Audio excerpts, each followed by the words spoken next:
Everybody here? Yeah. Hello, everybody. Thank you so much for coming. We've got a packed house today. I would like to formally call to order this April 17th meeting of the Design Review Board. Since we have such a packed house, we wanted to make sure that we did everything in a quite formal process. So let me just read this. We normally have a pretty casual, amicable process. And so I'm going to read Section 4, the conduct of hearing from the Administrative Rules and Procedures, Article 5. The normal order of hearing, subject to modification by the chair, shall be statement of the matter to be heard today by Lindsay Crockett, Principal Planner for the City of Knoxville, presentation by applicant, presentation by opposition, rebuttal by applicant, public comment when appropriate, discussions and deliberation among board members, and then the members of the board may question participants at any point within the hearing, and then we'll vote. We'll try to make sure that everyone's concerns are heard, but please keep your comments within the purview of the board's mandate, to the point and objective as they relate to the Design Review Board's guidelines, and please try not to repeat points of those that have gone before you. Anyone coming to speak, please first state your name, your address, and whom you represent. Thank you, and we'll get started. Will the board and ex officio members please introduce yourselves? Cameron Bolin, AIA representative. Rick Blackburn. Perry Childress, East Tennessee Community Design Center. Laura Cole, Downtown Resident Representative. Jared Worsham, Downtown Resident Representative. Suzanne Taravella, Neighborhood Representative. Josh Wright, Urban Design Representative. Chris Ford, Downtown Business Center Representative. Matthew DeBard-Laban, Downtown Knoxville Alliance. John Thurman, Downtown Development Rep. Dallas DeArmond, Knoxville, Knox County Planning. Christina McGrath, Tillery City Law. And I'm Lindsay Crockett, Knoxville, Knox County Planning. Thank you. The minutes from March 20th board meeting have been provided. If anybody has any modifications or clarifications, please let us know. I move to approve. Second. So we have a motion and a second. All in favor? Aye. Any opposed? Thank you. So, Can I move to modify Article 5, Section 4 of the Administrative Rules to allow of the Administrative Rules to allow the applicant and the opposition each a total of 10 minutes to present, which can be divided among speakers. Individual speakers must start by stating their name, as Josh said, address, and amount of time they will speak. Second. so we have a motion and a second. All in favor? Aye. Aye. Any opposed? Thank you.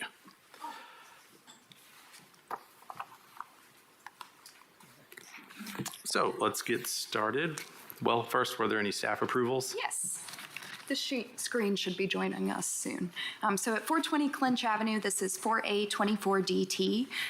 The project was the installation of 2 new windows on the alley-facing elevation of the building. That's not shown on these drawings. Hello. And then the replacement of 2 non-historic doors on Walnut Street. So you can see the existing conditions at the top left, and then the proposed doors in the bottom drawings. At 313 North Gay Street, there was an administrative approval for a new non-illuminated projecting sign that will extend from a new metal hanging arm on the left side of the storefront. And that's it. Thank you. So now we have 300 West Magnolia Avenue. It's a sign 3B24DT. Okay. So this application was postponed at the March DRB meeting to allow the applicant time to submit additional information about the sign's installation and lighting. It is a new illuminated wall sign. The sign will feature white vinyl scroll-shaped backer panels with a white skeleton neon projecting out from blue vinyl letters. So 300 West Magnolia is located in the warehouse subdistrict. It's not a historic property, so the historic resources section of the guidelines does not apply. The wall sign is proportionate to the storefront. The board had previously discussed in the existence of internal illumination in the white areas or whether it was contained to the letters. The applicant has clarified that only the letters here will be illuminated. It is now clarified as a skeleton LED. And so the staff recommendation here is to approve 3B 24DT subject to the condition that illumination be limited to push-through letters or graphics, illuminating the individual letters instead of the white scroll backer panels. Thank you for that. Is the applicant here and would they like to speak? I believe they're on Zoom. Amit, you are welcome to unmute yourself and discuss. Yes, we've also got Chuck Chalker on Zoom as well, who is on behalf of Fast Signs. We did confirm that the illumination is from the letters itself and not through the backer panel. So we are good to go on that front. We are extremely fortunate and really glad to be a part of the downtown Knoxville community. We are opening up actually this weekend, so I would love to invite everyone to join us for some coffee and donuts. If you've got some spare time this coming Saturday, if you happen to be in the area or just taking a stroll in the Old City area, we would love to come and have you guys stop by and check out the new space. Thank you for that. Is there any opposition to this? Seeing none, I'd like to open the board for discussion. I think I was one of the ones who sort of pushed back last time for more information, so I appreciate the extra detail, especially the section showing how it all worked. So I make a motion to approve per the recommendation. I second that motion. So we have a motion and a second. All in favor? Aye. Any opposed? Motion passes. Thank you.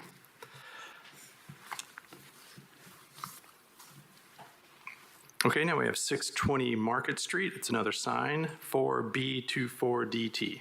Okay, this is a new illuminated wall sign. It's a rectangular sign located at the northwest corner of the building. You can see it indicated in red here at the corner of Market Street and then the alley area. It features a white rectangular backing with brushed aluminum reverse channel letters. Overall, the proposed sign meets the design guidelines as a wall sign that's proportionate to the building. It limits the illumination to the reverse channel letters, so staff's recommending approval of 4B24DT as submitted. Okay, is the applicant here? Would they like to speak? Tom Allen, I'm on Zoom. Can you hear me? Yes.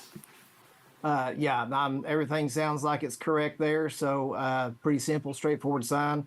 Try to make it match the requirements. So that's what we have to say. It'll all be high quality, of course, and easily readable. So should meet your criteria.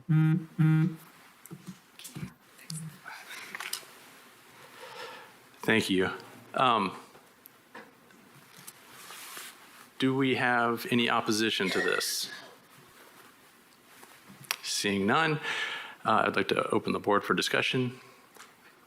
I had one question on this in terms of signage. I know generally downtown we want signs to be in sign panel areas on buildings or related to entries, doors, and other elements. This one, it may just be the zoom in on the images looks sort of random. Above one window is the mortgage corporation, that one window, or exactly how does this relate to the building as a whole? Yeah, thank you. This is on the north face of that building adjacent to Market Street, and that's about 30 feet above. There's a parapet wall there and like a little patio area outside their offices. So it's on the, I guess you'd call that the most northwestern corner of that building within a visible line of sight from Market Square in that area up Market Street. So it's not down low, but of course that's a big building. I'm pretty sure they own the whole building, but so there's the only sign on that building on that fascia. Thank you.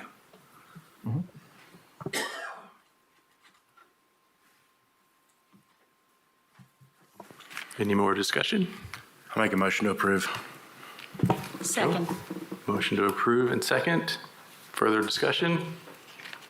None? All right, all in favor? Aye. Any opposed? Thank you, motion passes. Thank you. Okay, now we have let's see. Yes. 427 Walnut Street, 4C24DT. Okay, so these are revisions to some exterior materials and design elements from the original submission. The revisions are limited to exterior cladding materials. So these white areas, you'll see them called out in the yellow on the screen. The white areas were initially proposed as a composite metal panel, and the new application requests approval of a smooth finish fiber cement panel, which is a Nichiha specification. The applicants have included the actual specs and these as installed in the application packet. The application also includes the revision to the side elevation. So on the north side elevation, they've removed some upper story windows and removed a section of brick veneer down at the bottom, and then installed this screening section here on the ground level. On the south elevation, there's been some modifications to the window designs and patterns. So in general, this exceeds what could be approved administratively, so the project has returned to the DRB. In the opinion of staff, the fiber cement panel, specifically this Nichiha illumination product, will have a similar visual effect to the previously approved metal panels. The board had discussed the potential sun and light reflection off that metal panel, which may be addressed with a different product. Finally, the siding material in question is primarily on the side elevations. Only the left half of the south elevation is significantly visible from the street. The applicants have actually included 2 videos showing the side elevation views and how they relate to the parking garages, which I'm happy to show. The revisions to the window patterns on the north elevation are appropriate as that closely adjoins the multi-story Langley garage. It will not be visible from the right-of-way on Walnut Street, and then the revised window designs on the south elevation are not a significant change from the previous approval. So staff's recommending approval of 4C24DT as submitted. Thank you, Lindsay. Is the applicant here and would they like to speak? Hi, I'm Tate Wright with Elevate Architecture Studios. So thank you, Lindsay. That definitely covered our intent. We are making this change primarily with a combination of value engineering and also constructability, maybe working with the ownership and general contractor and really putting together the logistics of how we're going to install these exterior walls. And as Lindsay mentioned, we also feel that the architectural wall panel by Nichiha will have less reflectivity. It'll be a smooth finish, very minimal joint lines. So yes, I'm happy to answer any questions. Thank you for that. Is there any opposition to this? Seeing none, I would like to open the discussion for the board.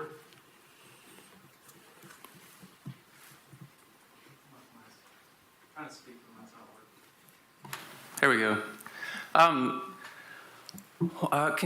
One of the things that I don't think as a parent is there was highlighted BR1. Can you tell me what that material was the original time you were approved?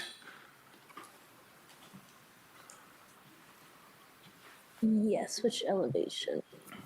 Anything that shows the brick base. Yes, what is currently shown as brick was brick before. We did bring it up along Walnut Street per the previous comments. So that is a little bit higher to match up with the side elevation. What I actually mean, was it, you're showing it with the highlighted like it's changed and it says thin brick veneer. So was it full bed depth brick originally, or was it? Correct, yes, correct. So that's also a change, is now it's not actual brick, it's brick veneer, thin brick. Yes, it's a thin brick, but it's still a masonry brick product. It's just not as deep. Okay. So we can still do our trim and our row locks, and it'll have the depth we can achieve with thin brick. Okay. There's a part of me that feels like the project's getting, it kind of was a bait and switch. Like we had the project come, and then once you guys got approval, it is just getting cheapened with lesser materials. So now we've got almost a full fiber cement building rather than the metal paneling and some fiber cement. And now we have brick that could have had a drainage cavity and longevity because of the way brick works. Now we have a thin brick that's going to be face supplied, which I assume with no drainage cavity. Are we going to see your project again and it'll be VE'd again? No, that would not be our intent, no. Who's the manufacturer of that brick product that you're planning on using? Right now we're looking at a Glengarry product. It's actually the same exact material as the full bed queen brick veneer. It's just the installation and it's thinner. Is it pre-mortared? No. No. What is the driving screen going to be made of? We're looking at some different options. Really, it's just about providing some openness there, help with circulation and air movement in that space. So conceptually, right now it's angled panels, and those could be metal, or they could be fabricated out of a steel stud and clad.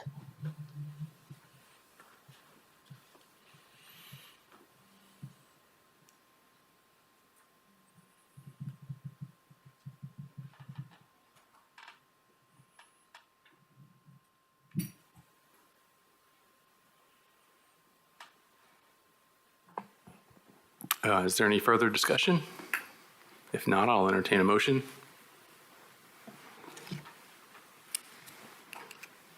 Can you show the staff recommendation again?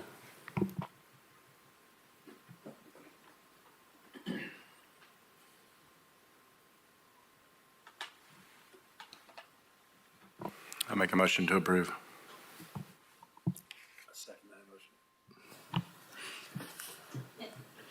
One more time. I second the motion. You, No. leave it on. Leave it red. Oh, I second the motion. Thank you.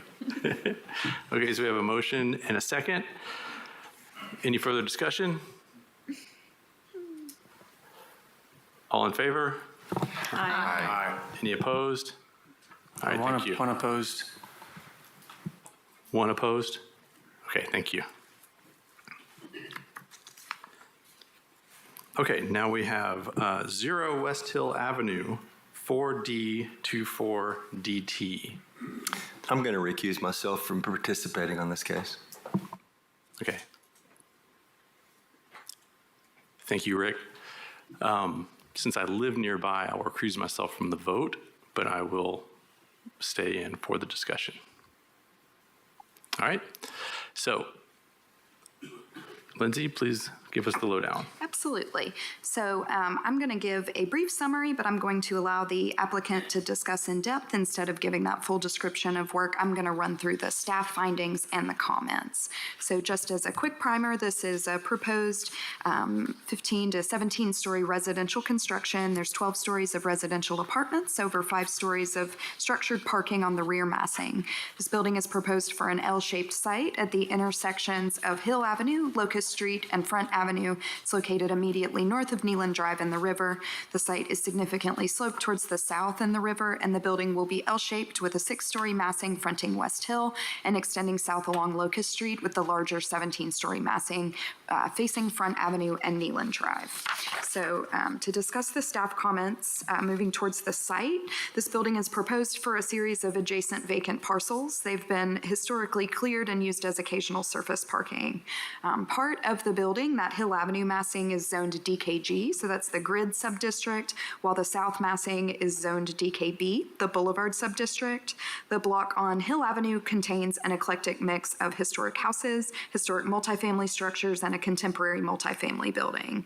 The site is on the south edge of downtown, fronting Neyland Drive and the riverfront, and the architectural context is varied in time period, detail, and scale. The new building will be larger in scale and massing than the immediately surrounding buildings. The application includes a 5 to 6 story structured parking garage with access primarily off West Hill Avenue. That garage access point is off Hill and has 2 separated lanes for vehicle ingress and egress. The current parking count shows 399 spaces, which will generate a significant amount of vehicle traffic for Hill Avenue. The design guidelines recommend consolidating curb cuts and locating driveways near mid-block when necessary and prioritizing pedestrian safety. So the access point does meet the guidelines in consolidating those driveways into one curb cut, but the applicants should provide additional information on mitigation of any potential sight distance issues for cars exiting the garage and pedestrian safety measures on the sidewalk on Hill.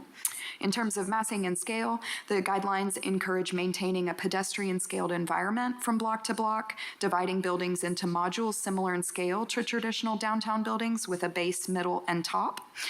The north massing fronting Hill Avenue is similar in scale to adjacent buildings and other historic buildings downtown, using a transparent ground level separated from the residential upper levels. The south section is not pedestrian scaled. It's divided into 2 large massings of the parking garage and the residential building. So the board should discuss the overall scale of the building's south massing in relation to the area's context. In terms of the pedestrian experience, many of the guidelines encourage incorporating first floor uses that are open to pedestrians and draw walk-in traffic. This proposal includes 1 cafe space, here where my cursor's highlighting, on the Hill Avenue massing. The secondary elevations avoid blank walls through a series of windows. They're moving south towards the garage. There are no additional entries to the building beyond these egress doors on Locust Street. The board should discuss the proposed ground level design within the overall neighborhood context.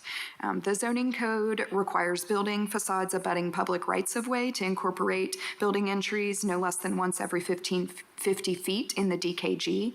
So on the staff findings there, it notes that the project should incorporate an entry facing Hill Avenue to better engage the street and meet the base zoning code's design standards.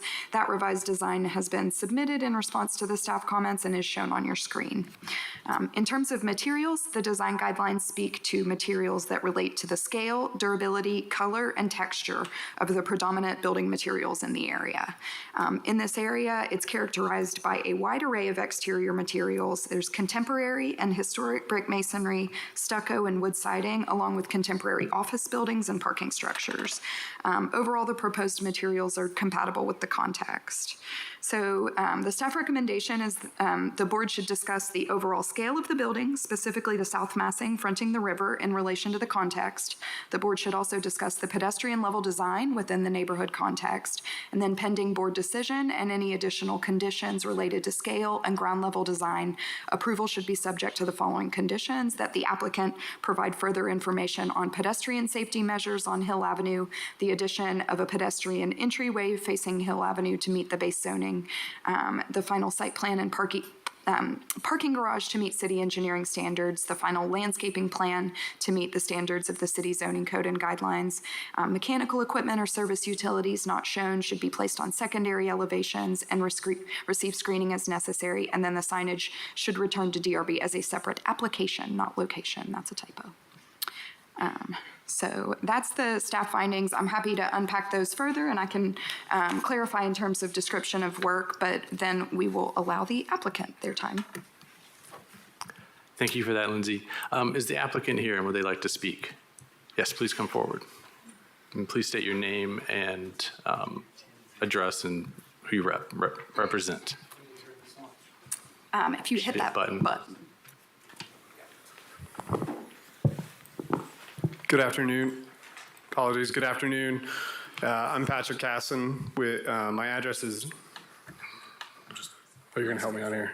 99 Pheasant Drive, Marietta, Georgia, 30067. I'm Vice President of Development with Woodfield Development Company, overseeing development for Georgia and Eastern Tennessee. First, let me thank you for your time this afternoon and hearing about our project. Second, would like to, apologies, as Lindsay indicated, this is 290 units over, which will include 10% of affordable at 80% of AMI. We have 399 parking spaces, and we'll have opportunities for public art and other benefits. That would come forward as part of the signage approval package, as that will be exterior facing. We had the opportunity to meet with our neighbors last week and heard a number of concerns. We think the primary concern you'll hear today will be largely around scale and size of the building in relationship to the context area. In order to present, and here to present that, I'm sorry, is Ben Hudgens with Brock Hudgens Architecture. Sorry, you need to raise it up a little bit. Good evening. Excuse me. My name is Ben Hudgens with Brock Hudgens Architects. Address is 530 Mean Street, Suite 105. That's Atlanta, Georgia, 30318. We're excited to be here tonight. We're returning after the workshop some time ago. We've also met with the neighborhood and received staff comments. So excited to walk you through the project, hear it firsthand from us, and then address any other comments we might have. Next slide. Okay, so everybody's familiar with the site, which you can see outlined here relative to Hill Avenue, Locust Street, and Front Avenue. Next slide. What's really challenging about the site, obviously the Hill Avenue frontage is much higher. In fact, as much as 65 feet above the elevation along Front. So it creates quite a challenge with dealing with such steep terrain. I'm sure everybody is familiar with the slope of Locust and how challenging that is. After spending some time on the site, it became apparent to us that treating the building in two halves was the right move. So you'll see in our proposal that is the approach we've taken.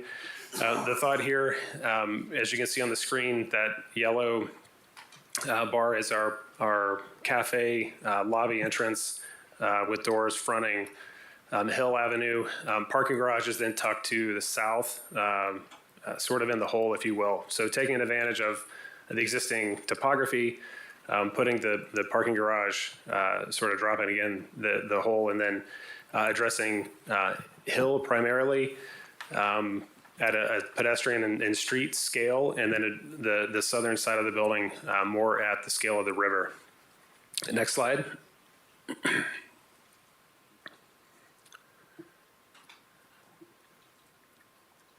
So just to quickly walk through the building itself, the amenity level here with a pool courtyard. You see the building, the H-shaped building. Next slide. Typical residential plan. And then one more. This shows where the building actually steps.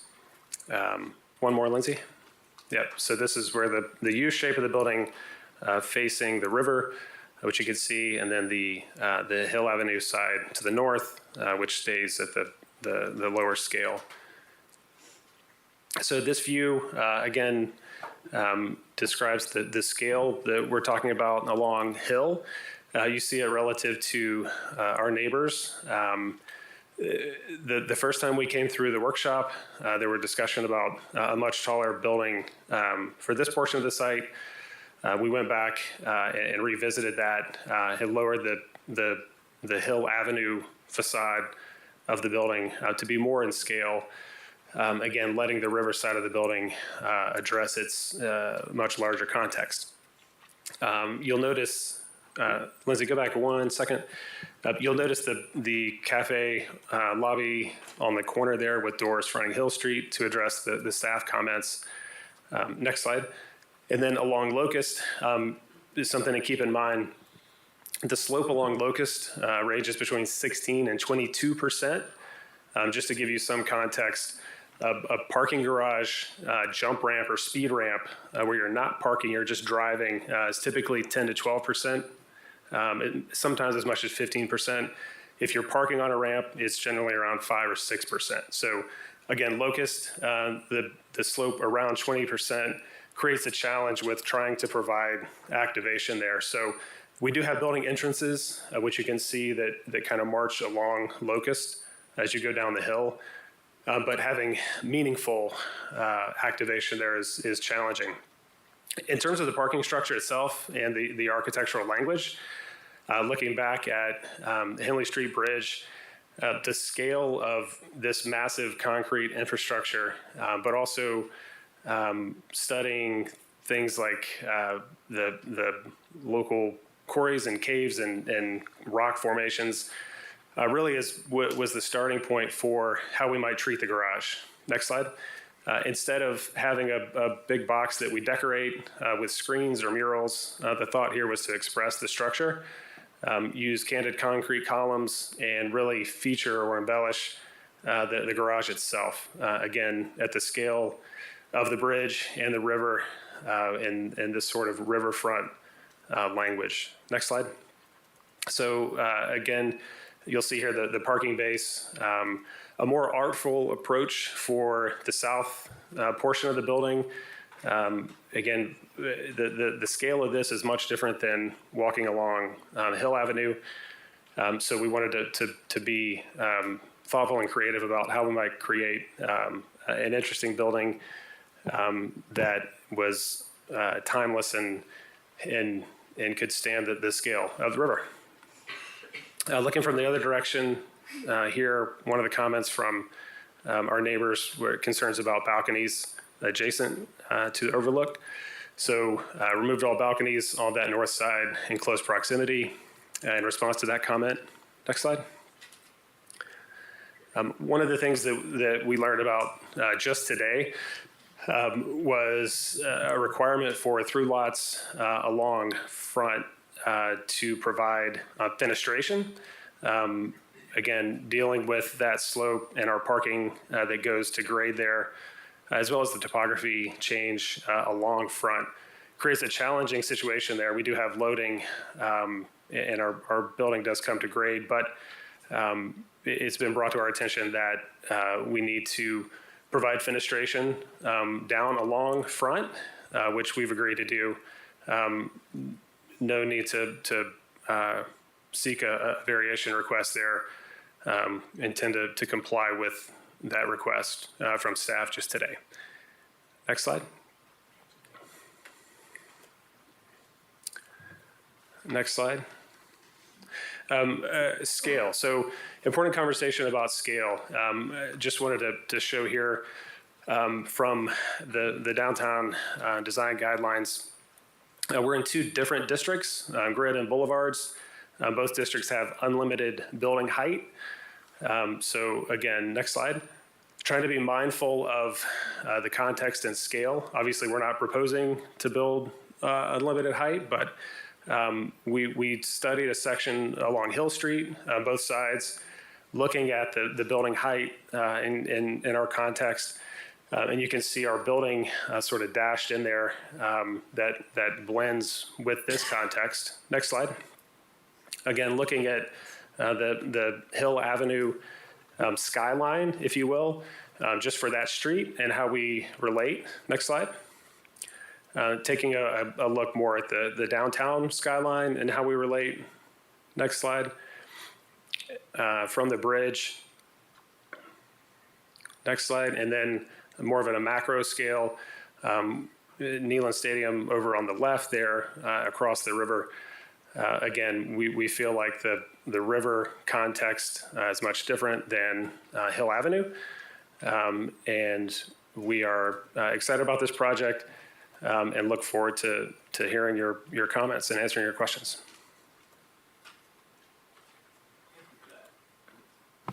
Thank you for that presentation.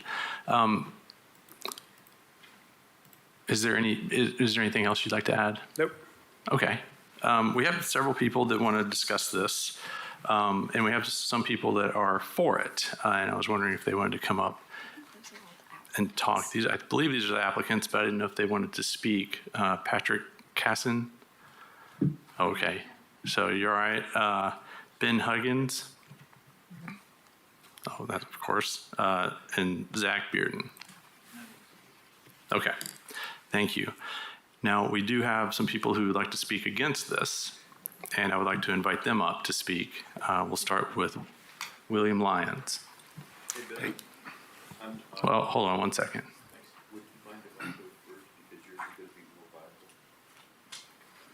I got a point of order I want to raise with the board. Yes. Prior to any timings. The rules were referenced for this event. If you'll check the rules, it is 5 minutes, now extended to 10. Presentation from applicant. Another section, presentation from opposition. Now, as you saw, the applicant's presentation allowed a public, what the meaning of that word usually is, a PowerPoint in today's parlance, and we've requested a PowerPoint and been denied. And I want to state an objection to that. I don't think that is a parallel application of the rules. Thank you for that. Would the board like to respond to that? Yeah, I've made a presentation available for this. Can you, Bill, can you point out what, I've got the guideline or the administrative rules here. What section were you talking about, just so I could read it? It's that same one I read, isn't it? Yeah, I don't have it right in front of me which label it is, but it's the listing of the rules. It has presentation by applicant. If you want to pass that around, I think you'll see that. I think it's Appendix E. I got it right here.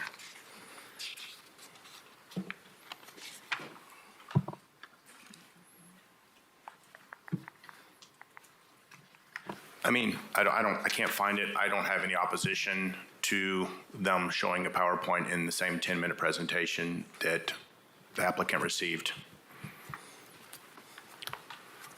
Can we clarify if this is the same presentation that the board received via email earlier this week? No, this is the one that we've printed out and placed in front of you. So typically, public comment for the Planning Commission and Council doesn't include PowerPoint presentations. The board has the capacity, as it is referenced in the administrative rules and procedures, if you guys want to see the PowerPoint shown as part of the public comment, you can motion and vote on that as well. That fits with that. Would you agree? Yes, since this deviates from the typical planning commission practices, if you all want to motion and do a second and a vote to allow opposition to show a PowerPoint, then that's fine. But that is something that we would need to have accomplished via vote. I make a motion that the opposition gets 10 minutes for a PowerPoint presentation. I have a question. If we give them 10 minutes for presentation, does that mean those in favor get extra time as well? Yes, they get a time of rebuttal after that. Right, and they already got 10 minutes. I have a question as well. Is this 10 minutes include all comments from the opposition? Is that right? Yes. That's correct. That's what the board took a motion on earlier. And we would say for the folks speaking in opposition that if you all do want to divide your time, I think I saw someone who was talking about maybe also speaking, we would just need you to state how much time you are going to take so that we know where to transition in the presentation timing. Okay. I don't know, everybody is not organized here. The more people that want to speak. Right. I did sign up. I'm going to state an objection to this as well. The rules say presentation by applicant, presentation by opposition, public comment is listed later. Now, it's not like this is a uniform organized group. I've never even spoken to some of the folks here. So hypothetically, if 20 people wanted to speak, we'd speak 30 seconds. So I have a prepared remarks I can make. I can make them in well under 10 minutes, but you want us all to huddle. I mean, this is highly unusual. I have a question on. This is different than what we normally do, and so we're trying to do it as properly as possible. I have a question on John's motion. Oh, sorry. While it's sort of floating around here, in addressing Bill's issue as well, that allowing 10-minute presentation by the opposition would be in addition to the collective 10-minute comment period. So, John, can you clarify your motion? Was it to allow it was just to reference the public comment, including a PowerPoint presentation, correct? I guess I'm now trying to understand the difference in, I mean, I agree, if the opposition needs to make a presentation, that should be fair. So, but I think we're all also, aside from my motion, discussing clarity on if there is a public comment for or against outside of the presentation period, and if there's a time limit, or if every opposition and or in favor is all spoken in 10 minutes. That seems like we would allow additional time for public comment on both for and against outside of the presentation time. So I have the rules printed out here, and it's section 4, conduct of hearing. And to Bill's point, it says presentation by applicant, 5 minutes, presentation by opposition, 5 minutes, rebuttal by applicant, 3-minute limit, public comment when appropriate. It doesn't have a time indicated on that bullet point. Discussions and deliberation among board members, and then vote. So we did pass a motion earlier in the meeting to extend that 5-minute time to 10 minutes. And that was my understanding of the vote, that it was just extending that 5 minutes to 10. That's for each side. That's correct. Okay. So according to our rules here,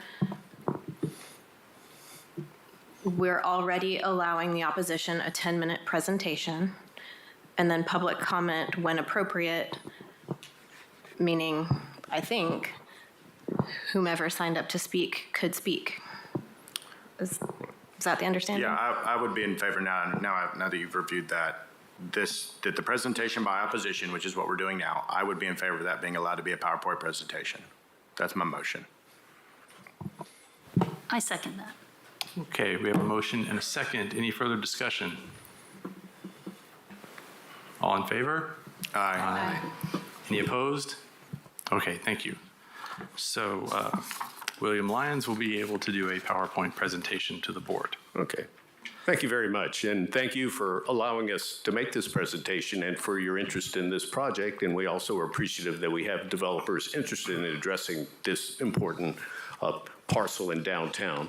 I'm going to start off giving a little history and context to this. First, I'm speaking on my behalf. I know I represent the opinions of many others, but I can't list them all in any official context. I'm a multiple stakeholder in this enterprise. I'm an owner of property in the overlook next to this property, a longtime downtown resident with a longtime commitment to the waterfront, both south and north, participation in the development of the waterfront, public investment, both south and north.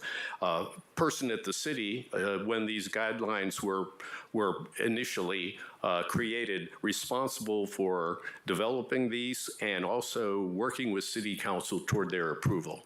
So I think I understand these guidelines very well, and I come from it as a stakeholder with many portfolios here.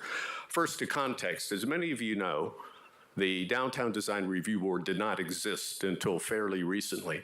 The impetus for its existence was a project you may be familiar with, the Hampton Inn, where the original design had 4 or 5 levels of garage fronting one of our most critical corners, which was Main and Henley, where we at the city worked with any tools we had with the developer, with the property owner, to say that nothing could be worse for a signature corner but pure garage. I think anybody studying indicative urban design realizes that. We managed to, with the cooperation of the property owner, with some incentives from the city, from some other tools, get that design changed. The reason that's so important is these large buildings at critical corners on critical avenues are not like other properties. They impact everybody. The view from the view from everybody from all directions is critical. The actual facade of the building is part of the public the public holding in many ways. So I think that it's very critical that we get these large projects right. And the Hampton Inn, the argument we made was, it applies here, this is a 100-year decision. The structure will be there that long in a very critical area. So that means obviously this is very important. So what I want to get into now, if you go to the next slide, is the Boulevard District. Again, marshaling these guidelines through both the committee that did them, the task force, and city council with great public participation, multiple meetings. There's a reason that we have a boulevard district. It is not meant to be the back door to anything. It is the front door to downtown from the waterfront.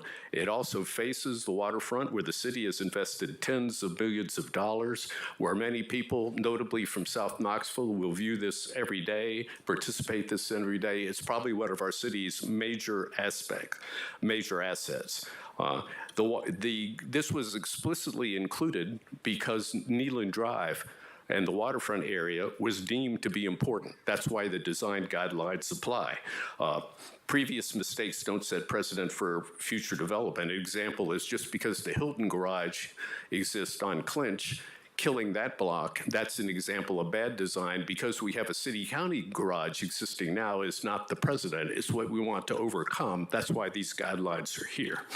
Okay, let's talk about, I'm sorry if you go back one. So what are these guidelines? I'm sorry, go back one more. Separate new buildings from the sidewalk with lawn or other landscape area. Plant native naturalized trees, other landscape materials, complement the, should be an E, by the way, sorry, and how they got there. Complement the architecture and landscaping of adjoining property, allow for plazas, similar quasi-public spaces. For the building, design building entrances to be clearly oriented to the street. Encourage building forms that are complementary to the mass of adjacent buildings. Design building elevations to complement the buildings along the side or back streets when building face more street. Now, if you go to the next slide, the only one of these guidelines that is fulfilled with this design is 2A. Yes, that is the building entrance clearly oriented to the street. And frankly, that upper building, I appreciate the effort that went into changing that design. However, the rear building is what we are most, in fact, tremendously concerned with. And looking at that to say that this is a building form that's complementary to the mass of adjacent buildings, that's not even close. Designing building elevations to complement the buildings along the back, that's not even close either. Okay, if you'll go to the next slide, why don't we go through these quickly? I want to spend some, go beyond that. Okay, I'm sorry, go forward, and then go forward one more, and then another one. And then this is an elevation you'd see. Let's go to the next one. I want to stick to the guidelines because your charge is to implement the design guidelines. Historic resources, guideline 2C. Maintain sight lines to historic buildings that were originally located in an open setting. Providing setbacks for new buildings next to historic structures in order to preserve views. Now, you'll notice what is an historic designation is the Henley Bridge. That's an incredibly important historic resource. The other buildings, including the River House and the Temple House and others, are also historic structures. Views are explicitly mentioned in item 2C. Okay, let's go to the next one. Okay, one more, please, thank you. Okay, respect the guidelines that apply to the entire downtown. If you look at your guidelines, you'll see that the private realm divide larger buildings into modules that are similar in scale to traditional downtown buildings. Buildings should be designed with a recognizable base, middle, and top, and exposed elevation. That's not done. Avoid blank walls against street-facing elevations. This is critical. If there's anything worse than a blank wall, it's a garage wall. And to take the part of the Boulevard District explicitly covered and encouraging street-facing architecture, inviting folks in, enlivening that streetscape, the creation of the Boulevard District was not meant to ignore that mandate. quite the contrary. If we didn't care about it, the Boulevard District would not be included. So that 1E is critical. The garage as the major facing structure on Front or Kneeland, whichever you want to pick, is inappropriate. Provide yard space for apartment buildings in the Boulevard District. This building has no yard space. It does have some on the top just for the residents. Okay, the next slide, please. Okay, let's talk process for a moment. Now, none of this, in a sense, nothing illegal being done here, but we're talking about a $100 million project with 100+ years of impact on one of our most precious city, county, and regional assets. There was a workshop a year ago with public comment. There were no changes made to the lower section despite that being addressed. Since then, we heard nothing. 1 week before this meeting, the neighborhood was invited to a reveal meeting, not a discussion, not input, to be shown the drawing. The architect, according to the paper, was instructed not to release this picture to the public so it could be in the paper of record and other places until after the meeting. I've never heard of a public process like that. Something of this scale where the general public is unaware of even the structure until after the vote that would allow it to happen. Now, there's nothing that mandates that, but as somebody who worked a long time in everything about the development of downtown, we had far more public process on incredibly less monumental issues. And I think good practice, if not law, would have had an early meeting with the neighborhood, would have had the public aware of what this picture would be, what the structure would be, and not that it's kept secret from the general public until today. So I'm quite dissatisfied with that process because one vote today would allow this building to proceed. Okay, next slide. Okay, this just shows the traffic count. We're not showing this in terms of the construction of the building and what kind of traffic counts will need to be made then. That's something different. But it meant to illustrate that 23,000 people go over the Henley Bridge with the present viewscape that they have and will be facing this. And we've heard probably more people in South Knoxville than elsewhere who are very concerned about this structure and its impact on the waterfront. Okay, next. Okay, I want to take a little time. Boy, have I talked for 50 seconds? That's I won't take the rest of this time because I know it's wrong. I think we have to talk about a few things, including a few elephants and large mammals in the room. We fully support the broad goals of this project. Everybody involved, especially us in the Overlook, not only are willing to accept large-scale construction, multifamily, hundreds of residents in the area, we encourage it. We encourage the workforce housing component. Like anybody else, we expect appropriate design according to the guidelines in place when the developer purchased the property and when many of us purchased ours. Now, one of the elephants in the room I've heard is, well, you guys know there wasn't a height limit. Yes, we did know that. We knew that these design lines were in place, and we could not imagine that following them would lead to something like the developers had proposed. This design does not meet the letter or the spirit of multiple guidelines. Now, the other element in the room, and I know many of you have heard, but we need more housing. Bill, we're going to have to stop you.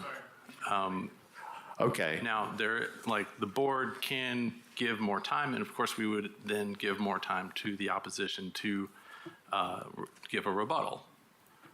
That's what I understand the process is.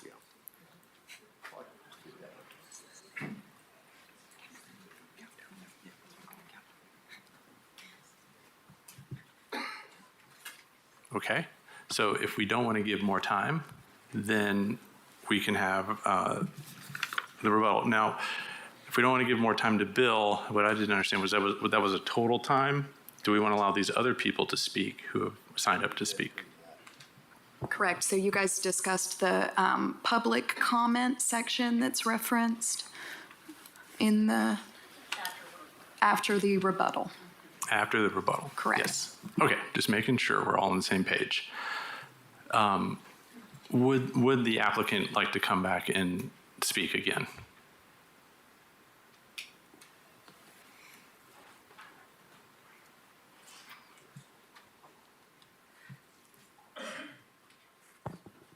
I would just add that we appreciate the comments. Our plan is to address the staff comments that have been presented, and we have no further comment. Okay, thank you for that. So now we let the other people speak, correct? Okay. So we have Eric Zena. Is that how you say your name? Not exactly, but close. Well, please say it for us and give us your address and who you represent. I'm Eric Zena with American Accessories International.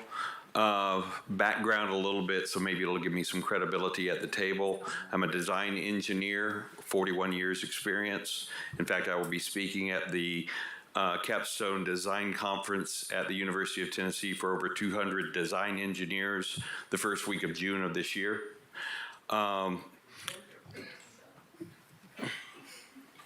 I like it down.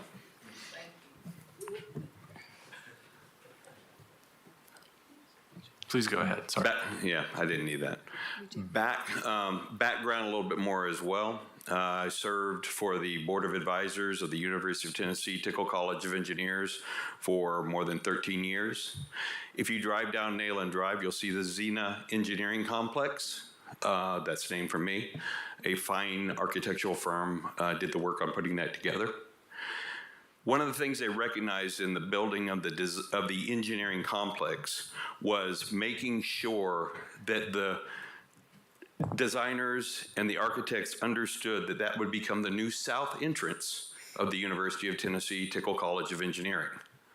We had old buildings that had served their time and were going to be replaced. And we had to make a statement as we entered into the College of Engineering from the south side, just as important as the north side. So if you ever visit the Zena Engineering Complex, you'll see the north side is just as architecturally beautiful as the south side entrance, and now Neyland Stadium is working to catch up. I ask you to take into consideration, this is the new south entrance of Knoxville. As you put a building there and you make it a residential complex with primarily garages being the vision, that is the south entrance of the city of Knoxville. Is that what you want? Or do you want to make a statement of appearance as to the pride of the city of Knoxville? Now, I will also say, I was not invited as a neighbor to this meeting that took place.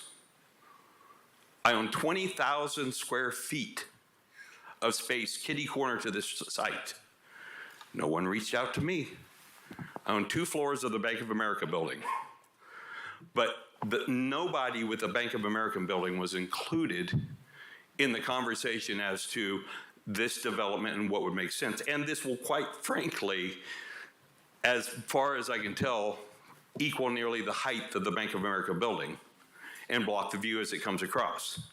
We were not included. It took the Knoxville News Sentinel to give us awareness. And now we're trying to figure out what's going on. So I've only got 22 seconds. My request to you guys is this is not just a sign on a building. This is not simply a new facade to an existing building or even a corner within downtown to same height. You are approving or creating the new south entrance to the city of Knoxville, and take that seriously into consideration before you approve anything. Thank you for your comments. Let's see, now we have Trudy Monaco. Hello, and thank you for letting me speak. Please state your name and address first. I'm Trudy Miller Monaco. I live at 202 East Redbud Road in Knoxville, in South Knoxville, 37920. I live in Lake Forest, and we own our home. I'm a longtime member of Knoxville since 1994, but I'm a stakeholder also because I have 5 children and I have 9 grandchildren. And my concern is about the quality of life for them. 4 of them, including us, live in this city. I'm also going to tell you a little more about myself. I founded the Candoro Arts and Heritage Center at the Candoro Marble building in the Vestal area. And because of the work of that organization, we were able to stabilize that building and restore it so that by the time Aslan bought that building, it was there so that they could restore it. If it would have been in bad shape, they couldn't. So I did that for the community. I'm very community-oriented. My objection to this 17-story apartment building is not based on its beauty or its ugliness or the art that might be shown in this building. My objection rests on my concern for global climate change and how it is affecting our city at this very moment. A building of this scale will add to the heat island that already exists in the adjacent area, which is the University of Tennessee. For those of you who are not familiar with urban heat islands, I'll explain. These are areas of highly concentrated structures where greenery is limited. These islands can be between 1 and 7 degrees above the surrounding heat in the area. Extreme heat kills more Americans than any other weather event. And looking ahead, these numbers will surely go up. In 2022, the city of Knoxville was one of 14 cities chosen in the United States to participate in a heat island study. It was supported by NOAA, the NOAA climate program. It was instituted at the University of Tennessee. The studies were done using NOAA information and also talking to people around Knoxville. These results showed, and I wish I had a PowerPoint, 3 areas of heat islands in Knoxville. 1, all the interstates. 2, the South Knoxville Island. It was just all around. The University of Tennessee is a heat island, yes. Please, I'm sorry to interrupt. I feel your concerns. That is not the purview of this board. But can I finish, please? Because I think the board needs to also consider this. What's that? Well, I mean, the time is up. Okay, well, okay, but you're putting this right next to one of the large heat areas in Knoxville. And the other heat island is across Henley Street Bridge where all of those apartments were put in. And if anybody wants to check this out, they can check the study with the University of Tennessee or NOAA. Thank you very much. Thank you very much. I'd like to invite up Rob Quillen. Thank you. My name is Rob Quillen. I'm a resident of Knoxville. I live at 6217 Cresswell Drive. And my partners and I are owners of about 15,000 square feet in the Bank of America building. I want to echo Mr. Zena's comments and Mr. Lyons' comments. We have concerns about the scale of this project. The number of people that will be there, the number of cars that are going to be on Hill Avenue. It's already at certain times of day, the traffic going east and west on Hill Avenue is very extensive. I'm just concerned putting this many vehicles in this one place is going to add to that, as well as the aesthetic view of looking towards downtown from Nayland Drive and from Henley Street Bridge, that those are problematic for us. As Mr. Lyons says, this is basically a 100-year decision. And I think it's something that we as a community need to evaluate very carefully. Like Mr. Zena said, my partners and I, we didn't get any notice of any particular meeting. First time we heard about this particular proposal was through the News Sentinel, so shout out to them. But we have all, I just wanted to echo their concerns. Thank you. Thank you very much. And I believe that is everyone who wanted to speak on this case. So what I'd like to do is open up the board for discussion. And of course, if the board has any questions for the applicant or anyone else, they are welcome to ask that person. So, cut loose. I had one question for our guideline guru over here. In terms of the step back requirement, I didn't think of it when we workshopped the building, but I know on a couple of the others we've looked at, there was a requirement for a step back between floors 4 and 7 or something of this nature, and that seems like it would apply to the massive building on the back. Correct. Both on Henley Hill, Henley Locust, and Nayland would require a step back. And I'm going to request that Brian Berry with the City Plans Review and Inspections provide some clarification on the district standards there. Certainly the DK sub-district dimensional standards in Article 5.5 talk about buildings over 85 feet in height are required to incorporate a step back a minimum of 10 feet from the street facing facade plane. Such step back must occur above the 3rd story and below the 7th story.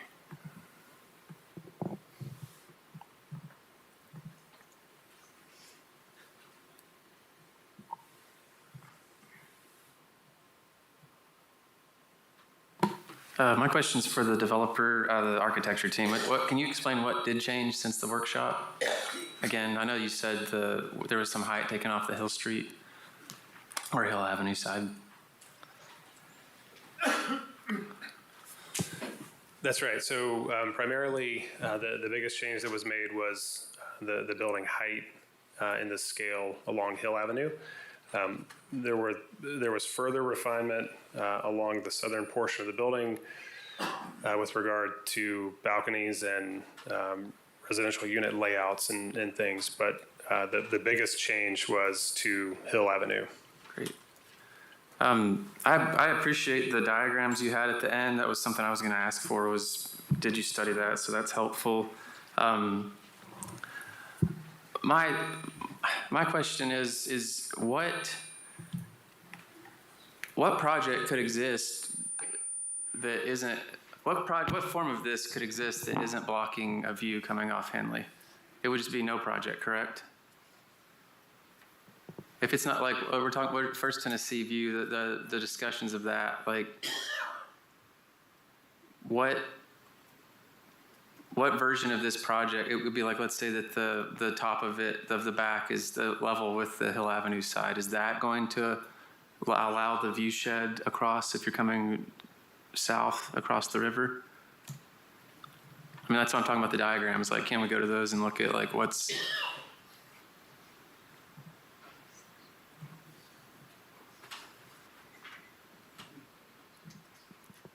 I mean, obviously that's a bird's eye view, so I can't really tell. That's better, yeah. That's a good view. So let's say those entire top floors are gone. There's a lot of, you're not seeing a lot. What drove, I mean, this is, if it's unlimited, what drove the height that you guys have? It's pro forma based, but so what drove the height? So the reasonable number of units, just the number of units that you want operationally to make the building work. Parking, trying to keep the parking footprint as compact as we could, which again, if you draw that line at Hill Avenue, everything in the whole is parking.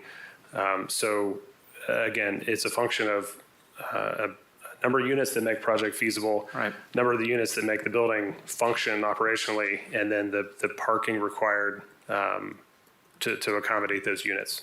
right? Can I add? Yeah, sure. Yeah, Cameron, if it's okay, I'm going to add to that. I think what isn't really part of a DRB process, but is critical to kind of the underwriting of this project is the very technical and complicated geological conditions that this property presents. So that's number one.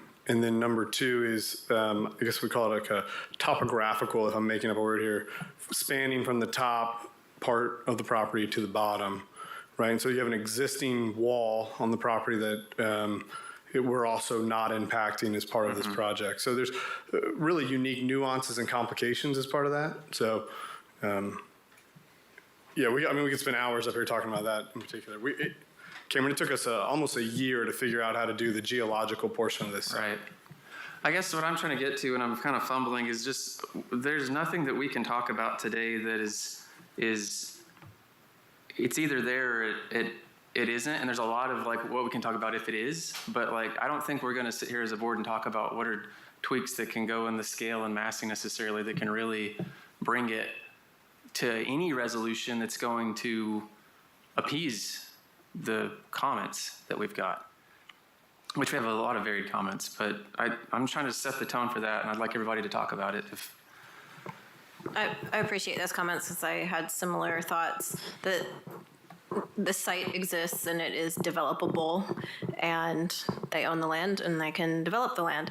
Our purview is to make sure that it's the best possible experience for the public and the people who are going to live here.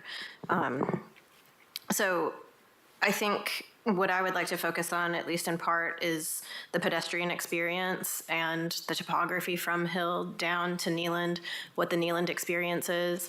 Right now, it's a very fast road. It's a complicated entry onto that road, but that doesn't mean that it has to be that way forever. And to Bill's point, that it is a boulevard district. It's there for a reason. I think our city has consensus that we want that place to be a pedestrian-friendly, family-friendly, pet-friendly, sort of event zone, and on game day it certainly is trying to be that, and so we want to foster that kind of feel. And the garage landscape road situation, I think, is my biggest concern. I understand the comments about the massing, and it is certainly very big, and it certainly does block views, but to Cameron's point, I'm not sure that we're going to tackle that today, but I would like to tackle some of the things that probably are a little bit more attainable and certainly would impact the neighborhood and the experience of the building at the pedestrian scale.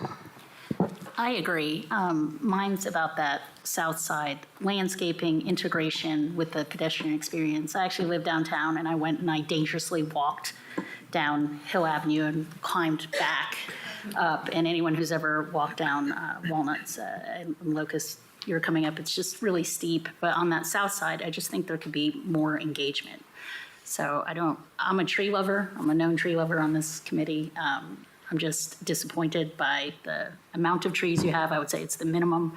So I don't know how to engage that to the Neeland side a little bit better. So. While we're on that topic, I'd like to ask a question. Can you describe more of the wall that you're putting on Front Avenue? I saw one plan that showed trees, and then I see this rendering doesn't really show trees along Front, but the concrete, and the section you showed on A500 appears to be pretty tall. But can you address the height of that concrete base, or what appears to be concrete? Yeah, so there are a couple of things going on. One is we've got, as Patrick mentioned, we've got subgrade conditions that we've got to deal with, right? And trying to excavate, because currently Front Avenue sits below the vacant lot, which then climbs up to the Hill Avenue elevation. As I mentioned earlier, it was brought to our attention just today that because it's a through parcel, that we need to introduce fenestration along Front, which we're willing to do, which probably solves the issue that you're concerned about. Lindsay, if you don't mind going to the plan. So the plan has been to have sidewalk along that edge of the building and landscape in the zone between the building face and Front Avenue. The fenestration will only help that experience. So we hear your comments and are certainly willing to help improve that to the degree possible. I will say, for anybody who's spent time along Front Avenue and the way Locust dives down and ties in, that whole interchange is a little bit tricky. But to the extent that we can provide sidewalk and landscape that would enhance pedestrian experience, it only benefits everybody. So no issues there. But I do want to acknowledge how tricky all of that is, the way Locust and Front come together there. Is the only parking garage entry on that would be the west side? So you come down Locust, across Front, and then over? You enter off of Hill. They're adjacent to that yellow bar. So what's the purpose of Front Avenue as it exists in your plan? So we've got some of our loading and service that happens over on Front. We've got to meet certain high-rise requirements with generators and back-of-house services that have to be at the lowest level. So that's why all of those fall in that corner. Electrical service is located there as well. I have a quick question about this particular area that's on the screen right now. So being somebody who lives downtown, I moved in and out of a building. So thinking about, residents moving in.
Hello, Knoxville. This is your Knoxville Beer Board, and today is Tuesday, April 16th, 2024.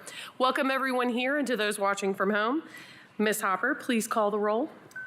Councilwoman Fugit? Here. Councilwoman Helsley? Councilwoman McKenzie? Councilwoman Parker? Councilwoman Ryder? Here. Councilman Roberto? Councilwoman Singh? Vice Mayor Smith? Councilman Thomas? Okay, the minutes of the last meeting were distributed by email. Are there any corrections to the minutes? The minutes stand as approved, as distributed. Ms. Hopper, do we have anyone signed up for public comments germane to today's agenda? No. Thank you much. Seeing as no one has signed up for public comment, we will move on. The next matters of business are items to be postponed or withdrawn. Mr. Byrd, are there any applicants requesting a postponement? Yes, ma'am. In addition to the items 5A through E in that section, we also have items 6D, 6G, and 6L needing a postponement. So that's 6D as in dog, 6G, 6L, and what was your last one? Was that it? That was it. Yes, ma'am. D, G, and L. Thank you. Are there any items? Oh, without objection, items 6D, G, and L. Any objections? Without objection, these items are postponed as requested. Okay. Mr. Byrd, are there any applicants requesting withdrawal? There are. Requesting a withdrawal 6H, and if we count addendum items, 7A, the sole addendum item. All right. Any objections to 6H and 7A being withdrawn? Without objection, these items are withdrawn. Okay? Before we get started, I have a few announcements. When I call the name of any businesses applying for a permit, please come to the podium, state your name and address clearly into the microphone for the record. You can also lower or raise the podium as needed. Applicants who are approved pending final documentation need to bring their completed documents to the business tax office during regular business hours. If your file is complete, you should be able to pick up from Mr. Byrd at the end of the meeting. Finally, as I'm chairing the meeting, other members will make the motions for the 4th District. Okay, we'll get started now. Our first application, hold on, I'm going to pull it up here so I can see the names. Give me just a second. I swear I've done this before. Slow today. Okay, our first agenda item that we'll hear is Acapulco Mexican Restaurant in the 3rd District. Miguel Dorotio. Make sure to turn the microphone on, the red light, or it'll turn red when you got it on. Okay. There you go. Okay, my name is Miguel Doroteo, and my business is Acapulco Mexican Restaurant and 6645 Clinton Highway. Okay. All right. Sergeant Taylor. No record. Mr. Byrd. We need a copy of the sales tax registration, the certificate of occupancy, and health department approval. All right. Are there any questions or discussion? Microphone. How long do you think it would take to get those items together? Oh, maybe 3 days. Okay. Because I already have my tax, but I need to print tomorrow, my bookkeeper. So. Okay. So move to approve pending final documentation. Okay. Second. Sure. Okay. All those in favor? Aye. Anyone opposed? All right. The ayes have it. Thank you, sir. Thank you. Okay. Our next agenda item is Mr. Byrd, is Adopt a Golden still on? Like when you come into a hotel, for example, and you see a coffee bar, and you continue on in through to the lobby and on into concierge and up the elevator, et cetera. So I hope that gives a good example. We can, continue to refine that, but that's the term. It's a third-party service that we bring in and operate that. I have a question. I'm not done with Front Street yet. I know that's not your property, and this might be a little bit outside what you want to deal with, but if it's really just serving as access to your maintenance areas and back of house things, I wonder if there's an opportunity for a public-private partnership where that becomes more of a plaza and less of just a roadway and becomes an amenity for the building and the neighborhood. Because to your point, right now, people don't go down there, but that's because it's not great down there. If we could make it good, then it could be activated. So I think that there's an opportunity for some kind of effort there. And again, because I don't think that we really have a way to control the massing, I think that the the pedestrian level needs to be an elevated experience. I think to, well, follow, oh, go ahead, I'm Josh. just going to clarify, Front Street is used by Maplehurst. It is, the people that live in Maplehurst come down under the bridge and across Maplehurst to get on Nayland. Sorry, go ahead, Cameron. I was just going to say, to follow up with what Suzanne said, we're talking a lot about, like, at a high level, we're not saying yes or no. We're saying what can be done that makes this viable and useful, and people want it. So, like, I think I've got it broken down into like 3 categories, at least for myself. We're talking a lot about human experience, both on foot and as the view, the legacy that we're creating, like at that corner, which then I would contest the other corner, then that's, I guess, the next piece. But we're also talking about design. Does it need to have more restraint? Do we like looking at it? Do we want to drive past it every day? Is that the hallmark and the pillar that we want to pass by to come into Knoxville from the south? And then the third thing, I think, which goes similar to the last project we just talked about, and another project we'll talk about today about our materiality. And I kept hearing the comment, 100-year buildings. These are not 100-year buildings in the ways that we build them today. They will be, if they're maintenance, they will last that long. But when we talk about legacy and what we want to see, we're going to see 20 different faces of that project over the lifetime of it. With the current design, in my opinion, a lot of the designs of the projects that we're getting in downtown Knoxville today.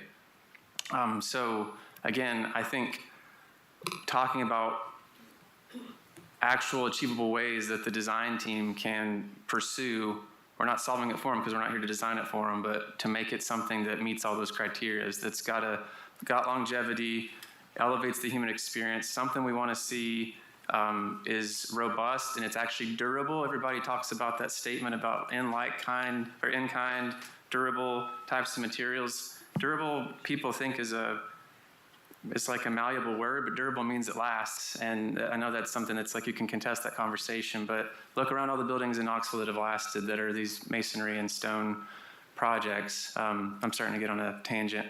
But I think this is good. We keep talking about what is making the building better.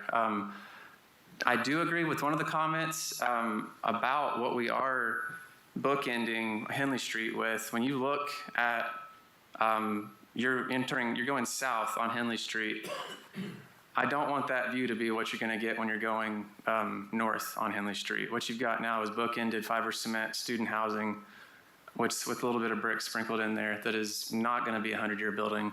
We're going to either see those torn down and replaced, or consistently maintained and replaced if we need to upkeep them.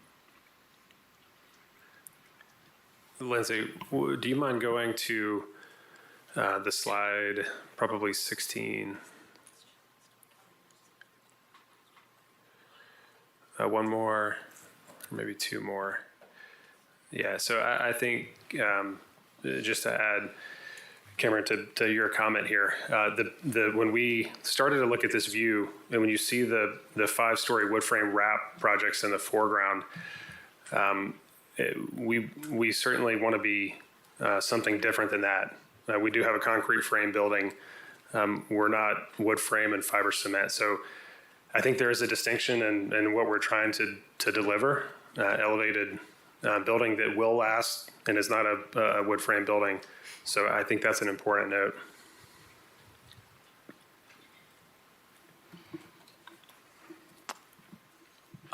My one big concern is that we have shown this. This is in the Boulevard District, in the same Boulevard District that lines Henley Street and Main Street.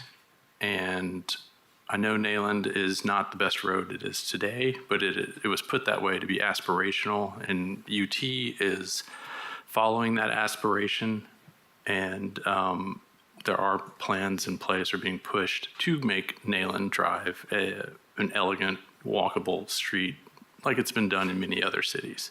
And so my concern is having that garage the way it's designed right on that street. And would we allow that to happen on Henley Street or on Main Street. I got a couple comments about that, Josh, and I guess, one, I mean, when I look at this map, I mean, this building fronts Friend Street, not Neeland. So there's a sliver of property between Neeland and Front that is very thin, that's not part of this project. So when we talk about accessing Neeland, I mean, like Dr. Cole, I walked down there, slid down there, stood down there. It's a lot happening. And you drive down Neeland, and until you get more to the engineering building, I mean, there's steep slopes, no sidewalk, very, very inaccessible, and there's a big wall between basically Neeland and sort of downtown there. But I mean, I don't disagree with what you're saying. I'm just saying that this approach to Neeland it's not there. It's at Front Street or Front Avenue. So, and then also, I guess one thing I feel like we need to discuss as a board is this property very much is on two downtown zones. This is on the grid and on the boulevard. And there's been a lot of attention to boulevard, which is obviously a big part of this project, but it's also on the grid. So deciphering and breaking that down is, I think, an important part of this project. Well, it's interesting how the large building, in a way, is on 4 streets and isn't on any streets. The way Front basically is an alley behind it, it doesn't touch Henley. And it's on the entrance ramp portion of Locust. You mean Neeland area? You said Front doesn't touch Henley. The building doesn't touch Henley on that side, and Front Street's like an alley. On the Nayland side, we've been really discussing as if it faces Nayland, which, you know, visually it does, but physically it doesn't. And the only section on Locust is right there where you're at a 20% ramp grade. And I like the discussion about creating a future pedestrian experience for those areas, so that I still see that as a possibility. But really softening the garage impact, as Bill Lyons had pointed out too, was one of the original impetuses for creating this board. I think is still an important thing, and I'd like to see more study of this setback issue that Peter had described in the thing of ways to soften its mass. I do agree with others that any building here is going to block views, but it is going to be a statement, and we really need to keep working together to see what we can do to do the best we can, you know. Thanks. Like one study that'd be very nice is to have, like, you have 3 buildings from what we've discussed today. You've got, or 3 responsibilities of the building. We've got the Hill Avenue building, the brick part. We've got the Henley Street chunk, with the party deck in the middle with the pool. And then we've got the garage on Front. There needs to be care given and like perspectival studies, experiential understanding of each of those, like zoomed in, not bird's eye up, not real far back, but like up on it. Because that's how ultimately we're all going to experience it, I think, in the most granular level. But all of that is opportunity, all of that is aspirational, all of that is exciting, and I think it's something that's like, this project could do it, and it's already at the party of the way it's broken down in those 3, that 3-part diagram is actually lending itself to be able to address each of them. It's like, how do we do that? It's like, should the south side of that garage, or east even, is that the face? Does that have a face? It's where it's fronting all over the project, which is super important to be studied. I'll venture to say that I don't believe that the current U-shape opening up to Henley right now, as this is welcome to Knoxville, people sitting out there sunbathing on a pool, is what I really want to see for Knoxville. I'm also not saying that it's the wrong thing. It's just that is there a better way to do that architecturally than to have that? Well, for the record, that sliver of land is owned by the United States of America. So, I wonder if they have any plans for development of that piece of property. probably road plans. I have one last question. Are you a pet-friendly building? Are you going to allow dogs and, We do. We are. okay, and that's just along the tree thing? I Yeah, know we if don't you've allow ever owned a dangerous dog. breeds or dogs over 90 pounds, but that's. I had a small breed dog. I live downtown, but trees are just a welcome breath of fresh air when you're taking your dog out. So just along the tree line. Can you talk a quick second, not to inundate ourselves with numbers, but what are you providing as far as affordable housing? Sure, it's 10% of the units at 80% of AMI. So area and median income? That's right, it's defined by HUD. Okay. And then the other 10 is market rate? 80, The other 10? 90. Right, so Oh. if you, yeah, it's okay. Yeah, so your 80% is related to area median income is defined by HUD. Right. Is set for this jurisdiction. That'd be 10% of the units. Got it. I mean, one question, the guidelines, it's not been discussed, so it's, I'm curious. This is a lot of units. We discussed screening of mechanical, electrical. I mean, where's all that going? I didn't see any of that in your plans. I mean, you got cooling towers. Is everything rooftop? Is it, you got parapets? I mean, talk about your mechanical plan to heat and cool. Sure. I mean, in terms of design aesthetic and visibility. Yeah, so you're right on parapet treatment. So we've got conventional split systems, so condenser on the roof, air handler in the unit, just like you would have in your home.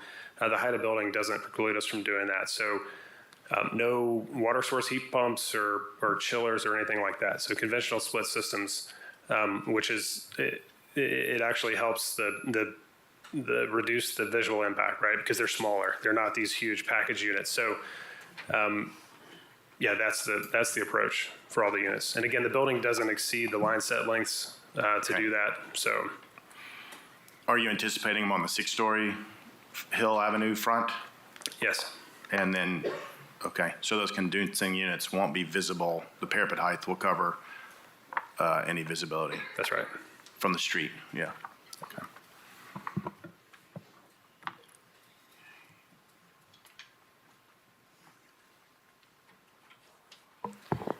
I think that Perry hit on something that I had not considered before, but I think that because the massing doesn't really touch a pedestrian experience, like I think we kind of want it to, but it can't because of the extent of the site, that it's this like untouchable object. And so the way that you interact with it is only by living there or going to the cafe at the front.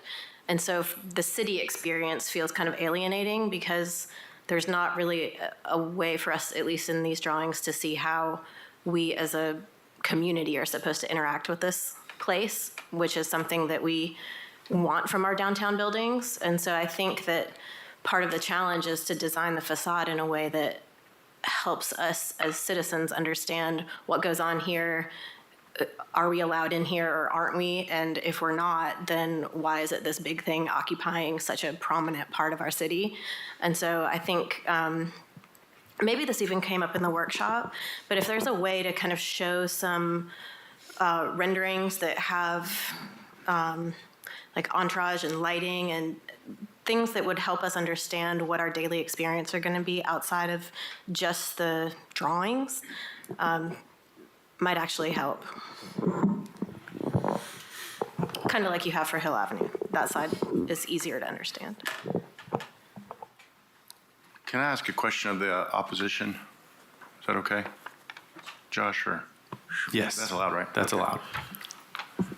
Mr. Lyons, I was just curious, they had mentioned in this, I know the timing of the public meeting was, I've heard your point on that. Right. They mentioned in response, taking away some balconies.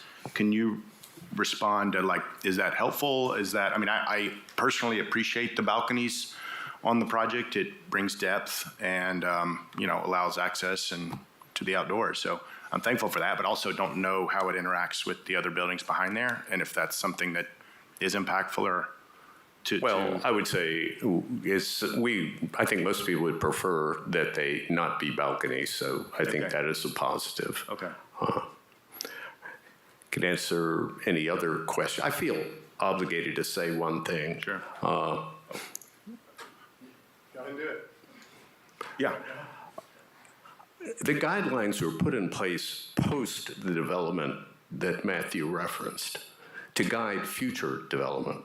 Again, I'll return to the logic of these exist like this, and that's the precedent, obviates most of the raison d'etre of this board on many important sites. So I just want to make sure we say that.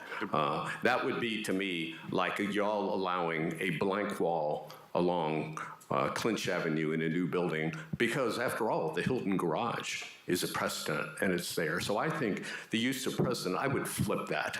We're setting a precedent. There's space on the other side of the bridge.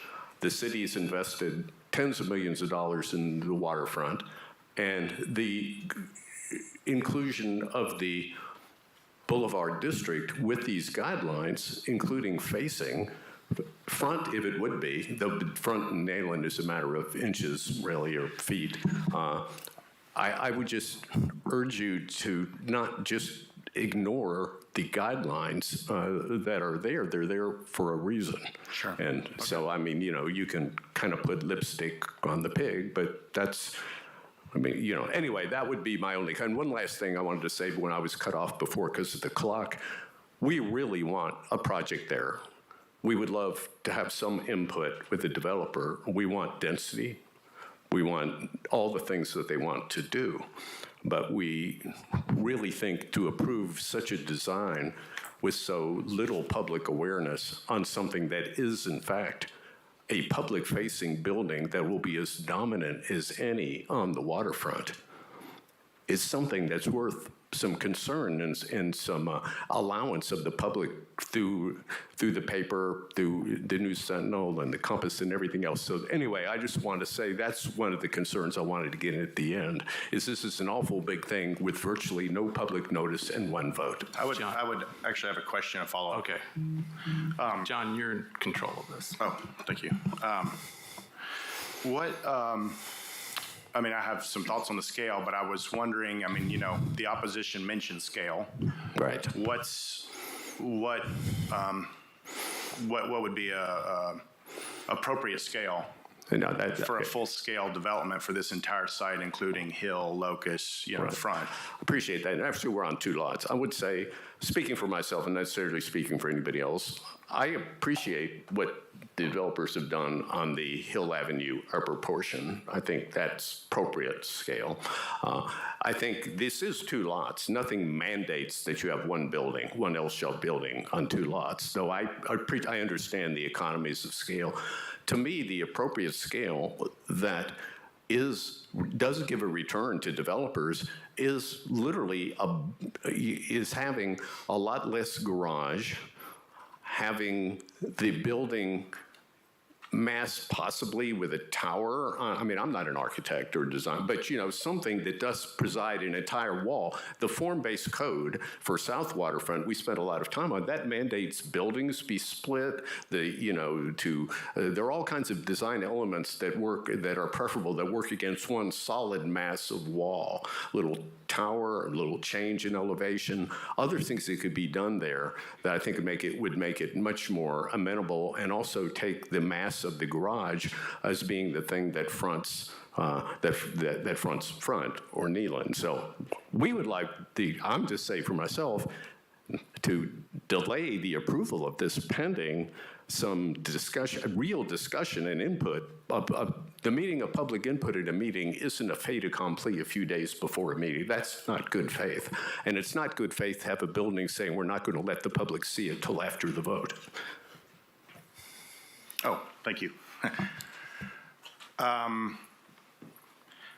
Should we not give the architect proponent a chance to speak since Bill spoke for 5 minutes? Yeah, you're welcome to invite them up and have them.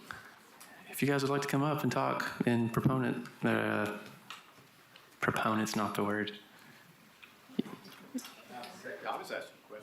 He was asked to answer a question. Yeah, that was in response to the question. I addressed him specifically. All right, I'm learning here too, guys. Well, All right. my point is, John asked Bill a question. He made some statements. Cameron, if you would like to hear something from the applicant, you're welcome to ask them the same Okay, that's great. question. And I guess that we're not going to sit here and design it. We're not going to. We're not going to solve it. That's not our purview. So it's not. That's helpful to hear some public input. I totally understand that, but we're not going to solve it here. With that in mind, I would like to make a motion to postpone it. But before we make a full motion, I want to hear the rest of the board's input on what that postponement should include, given the fact that we need to give direction to the next steps forward, not just kick the can for us to have this same meeting next time they come back. I actually have one follow-up thing for the developer here relative to, I'm back on Front Street, and this notion of engaging the city. It looks like we're sort of pushing you toward some reconsideration on the design to bring us something further developed.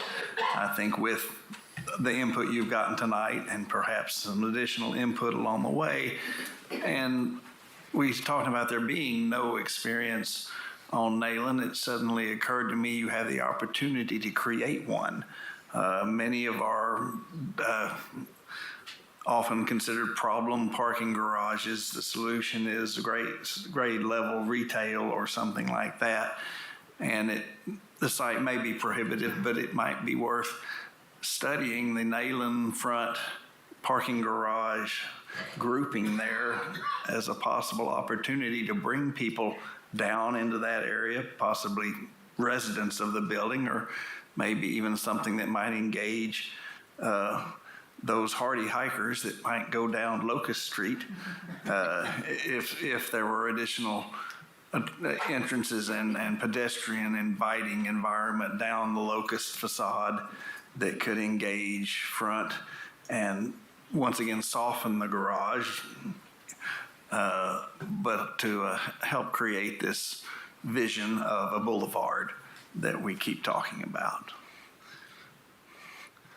So I'm sorry, is there a question? No. Okay. It was, well, the question might have been. And I don't mean really to come off as rude. I understand the comment. Had you studied a public area down there or any use of that other than back of house?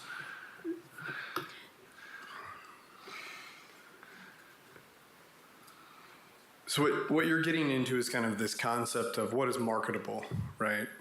Right. I would love to say that we're able to do this and not need to charge rent, for example. That's unfortunate, kind of the way that this works, right? And I'm not meaning to belittle the comment. I'm meaning to provide some context to my response. I think for us, we already view currently the condition at Hill and Locust at the corner is a difficult kind of corner to already activate. That doesn't mean that that's impossible by any stretch to begin to activate Front Street. Where I think you were headed was this really great idea of some type of a public-private partnership that would potentially supplement that, right? Because our reach only goes to the property line. And we would love to do that. We do this on other projects. So I think that's a little bit of a long trailing answer to a question, which is, essentially, yes, we're very open to the idea. I think what you're talking about is incredibly complicated, but I think if there's an opportunity for the city to engage, in this concept, we're very open to it. Thank you, and I think that sort of goes with the notion of continued engagement, and this might include some engagement by the city with you all on this and what can be offered. So, thanks. I do think from the design side, you had some precedent images of caverns and chambers and that kind of thing that was sort of got your creative juices flowing initially. And I think that now that you're already re-examining that lowest level because of the openings that staff mentioned, that could be a real opportunity for some kind of public engagement or, again, public-private something where it's not necessarily even a use that is rentable or occupiable, but that it's a reference to somewhere that means that they're here and not in Atlanta or Dallas or wherever lots of different apartment buildings go, but here in Knoxville, what makes it special to Knoxville, where people are proud to live there and proud to see it every day.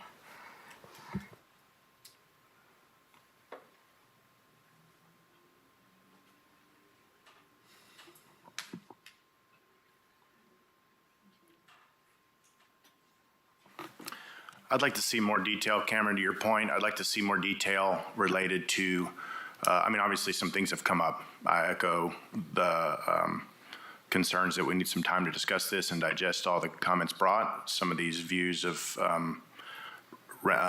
elevations and heights have been helpful to understand scale. I hear the board and myself having a lot of questions about how it addresses Front Street, the wall, the new openings that are going to be required. Perry's point about zoning, we're not the zoning board, but that some of the setbacks will address and impact the design, which means it would need to be back here anyways. So those are some of the things I would like to see addressed, for me, significantly on the landscaping. I just think this, how we're addressing Front Avenue, I'm seeing some things shown on the plan that show a lot of trees. On the sidewalk, I'm not sure if those, I just need a little more context and scale and detail on the landscaping for me personally. Those are sort of my biggest concerns from what I've heard today. Well, what's the platform for that? Because it's like we just had airing of grievances and opposition. Like, they're just trying to imagine a constructive way to even have that dialogue. To the applicant's point, it's not our job to dig into it, but the numbers and what makes it work, and that's private information to that end, like people's money. That's not for us to dictate, but it is to give. It can't just be that somebody says, I don't like that. Like, you have to give guidance. Like, we have to give, which I know we have guidelines, but when we postpone it, and we have to be able to give them something to work on, or again, it's going to be right back here with everybody mad about it. Well, that's why I continually tried to get everyone to objectively as possible, I know they're guidelines, but as objectively as possible enforce the guidelines as they're written and voted on by our greater community. I think the guidelines are the form of public input. So it happened 10, 12, 15 years ago that the guidelines were created so that we would be able to base our decisions on them. And so I think a discussion would be merited in where do they not meet the guidelines. That's a good point. I think the one that stands out the most, and we've talked about it already, but just to actually cite the guidelines, 16.5.A.1 in the zoning code, promote downtown as a place for a viable mix of commercial, office, civic, and residential uses, including street-level development that creates a pedestrian-friendly environment.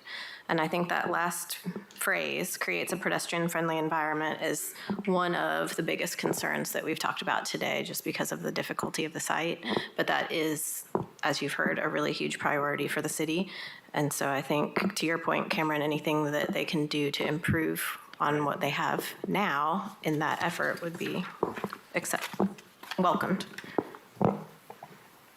May I just ask a clarifying question to that? It generally feels like everyone is okay with the hill frontage, or that is not the discussion today? Sorry. I was going to make that comment that I feel fine about the hill, the locus and hill. Yeah, I think that's handsome, and I think it's great. Yeah, I don't feel like we heard much opposition at all to the hill side or even the locust side. It's really the south facing. Front Street. Okay. Thank you. It's how do you make the back not be the back? And I know that I mean, yeah, everyone's laughing, but Talk about that's, that on every project. I know, and we're going to talk about it again here, the next project. It's not easy, and I know you guys have to carve it in to be able to get light to those units, and you're not going to have a donut. Like, there's all kinds of different issues with it. But certainly the back looks like the back unfortunately, with the garage right now. Like that's your Neyland Stadium goalposts as you're driving over the bridge right now going north as you see the two towers going up there. I do think with so many architects on our board that we could really literally talk about this forever, but just for a second, I think that you are constrained on footprint, but you're not constrained necessarily on height, although you did talk about some issues that you had with geotech and such.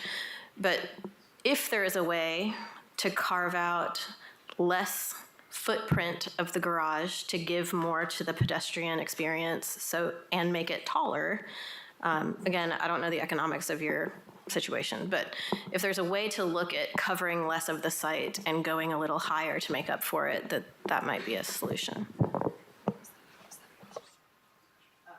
That wasn't a question, that was just something I wanted to say.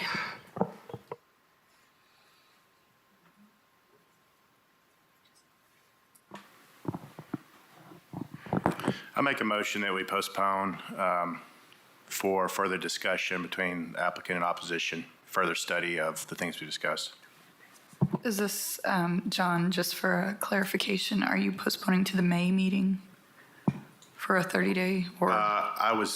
I don't know how long it's going to take the applicant to make changes, so I was postponing until they were ready. But if it has to be clarified per our administrative rules, I can do that. We don't typically require a clarification on the design review board's motions.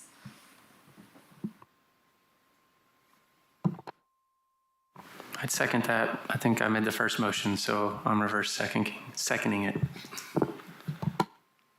Okay, we have a motion and a second. Is there any more discussion from the board? I guess we're just going to leave it up to them to figure out what to do next. Yeah, I mean, it did sound like there was a good amount of feedback. Okay. Do you have another bit of feedback you'd like to give? I'm just curious how they know what to do next. So. Okay. He's taking notes.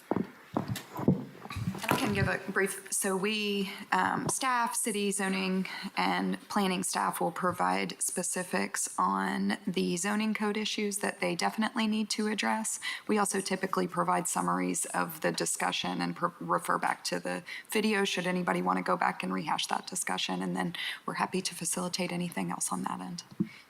So what public process can still occur for those in the crowd that were wanting, all said that they didn't have a chance to comment on it? This is the public process right now. That's correct. Yes, this is the public process, and we will.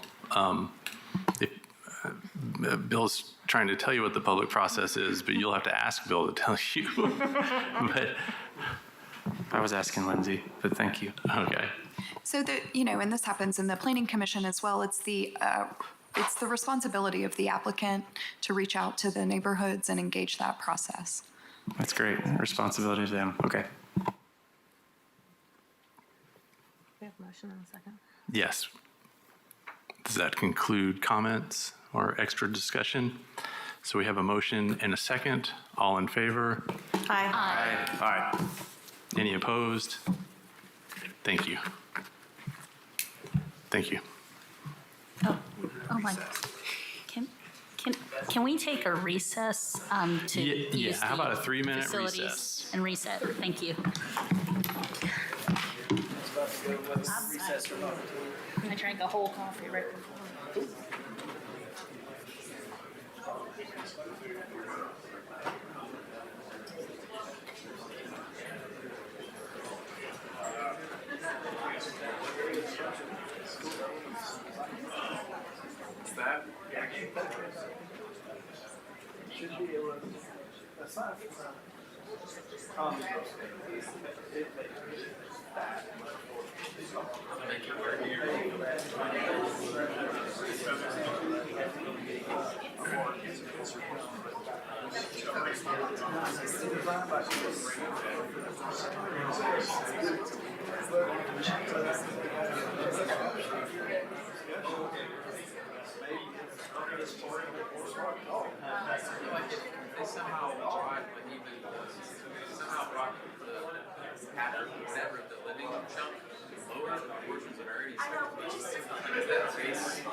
But like I said, it's not a negative, it's just like, that's what the diagram is, they really went crazy on the back, and the front's, I think the front's nice, like, it's a nice building. I wish, yeah, I wish that it could be accessible. Which is every day project that we're gonna get, nobody ever, there's no activation of the street. We need to get, like, people,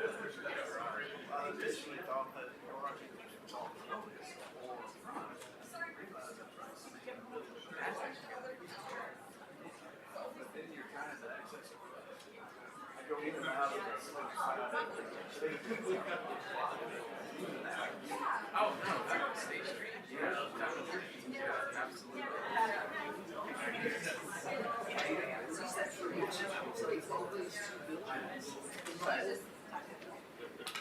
How you doing, Barry? I'm on the radio. They working. I don't know. I never cover you guys, so I have to make sure I get everybody's name.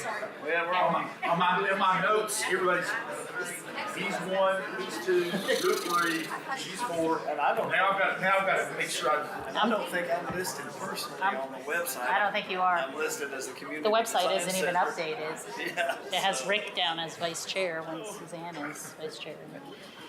I'm dog, trees, and pools. Dogs, trees, and pools. Yeah, that's fine, in that order. Yeah, cameras, details, and materials. Yeah, Like we used to. I do. I do think people need to think about dogs. I was on the committee that reviewed the facade requests for the facade program. Oh, yeah. And, you know, Rester sold Gwen Winfrey.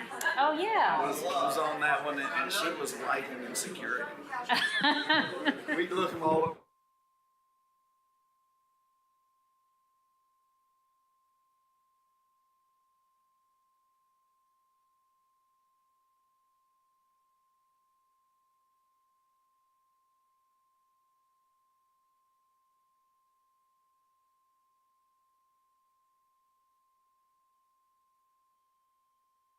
All right, everybody, 1 minute. That wasn't even 3 minutes yet. Yeah, perfect. So I'll do 1 minute. Wish I could blink the lights. Time to start.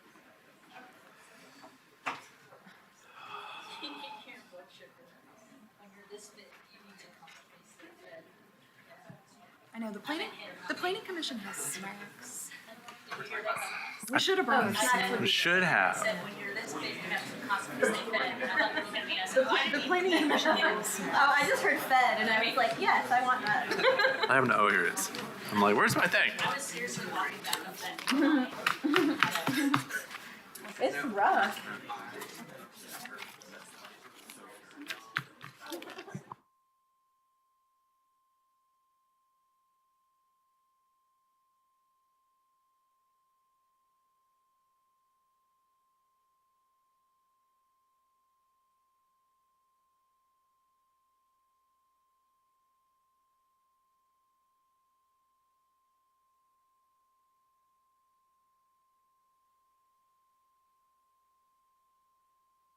Okay, everybody, let's all find our seats so we can get going again.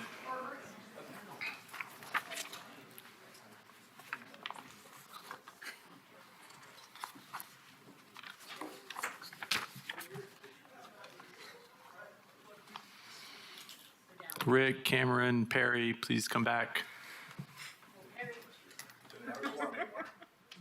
Vanishing chord. You need a little triangle. I know, right?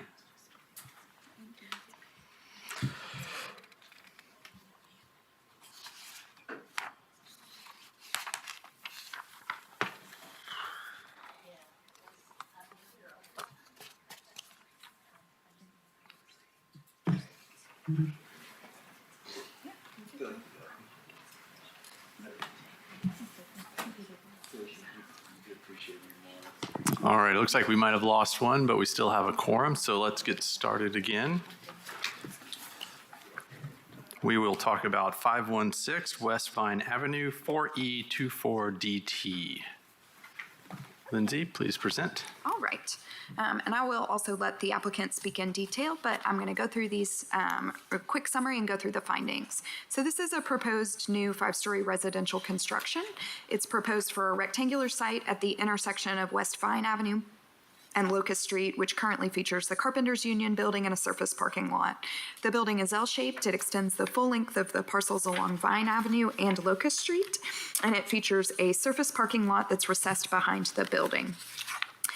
So this building is proposed for a parcel that's currently contains a 1940 building that will be demolished and surface parking. The site's surrounded by multifamily construction, including contemporary townhouse units to the north and a tall multifamily building to the west with a brick masonry church further to the east.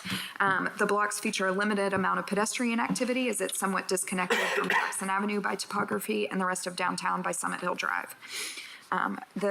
Overall, the access point does meet the design guidelines. It creates only one curb cut on the sidewalk. It won't create additional safety issues for pedestrians. The parking lot meets the guidelines as it's located to the rear of the building. The final site plan should meet city engineering standards. The guidelines encourage maintaining a pedestrian-scaled environment from block to block and avoiding blank walls along street-facing elevations. This application avoids blank walls via a series of double-hung windows and sliding glass doors along Vine Avenue and Locust Street. The design includes details typical to contemporary multifamily buildings, using vertical bands to break up the massing along a brick foundation base and a parapet roofline. This project does not include any commercial or public uses on the first story. Many guidelines speak to incorporating first floor uses that are open to pedestrians and draw walk-in traffic. There are some references to fully residential buildings approved by the board recently, including 701 East Hill Avenue and then 121 Union Avenue, which did include a retail use at the corner. This proposal does create a consistent rhythm of entrances and windows along the Vine Avenue elevation, though the entrances open to private balconies that are separated from the sidewalks. So the board should discuss this ground level design within the neighborhood context. The guidelines also recommend the use of building materials that relate to the scale, durability, color, and texture of the predominant building materials in the area. So the surrounding area is characterized by the use of brick masonry. I can pull that up if we need. From the 1970s and 80s multifamily buildings to the north and west, the contemporary townhouses to the northwest, the Eagles building and the historic church nearby. Fiber cement siding panels do not demonstrate the same durability or detail as historic masonry. The building does incorporate one level of brick on the ground level, so the board should discuss these proposed materials.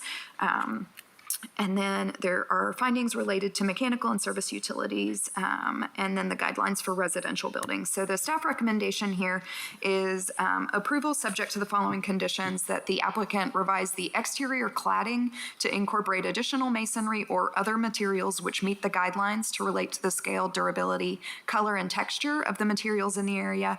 Final site plan and parking to meet city engineering standards. Final landscaping plan to meet the standards of the zoning code. Any mechanical, equipment, or service utilities not shown to be placed on secondary elevations, and receive screening as necessary and signage to return to the board.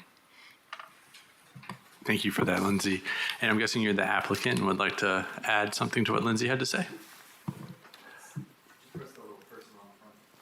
All right. Yes. Hi, I'm Orrin Yarborough. I'm the project architect with Design Innovation Architects. We're located at 402 South K Street, Suite 201, if you want to come say hi.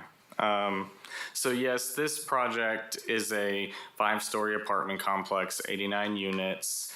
And what we have done, we had a workshop. It was about 2 years ago, and we did have plenty of feedback about material palettes and the quantities of items. And after that, we came back and we edited.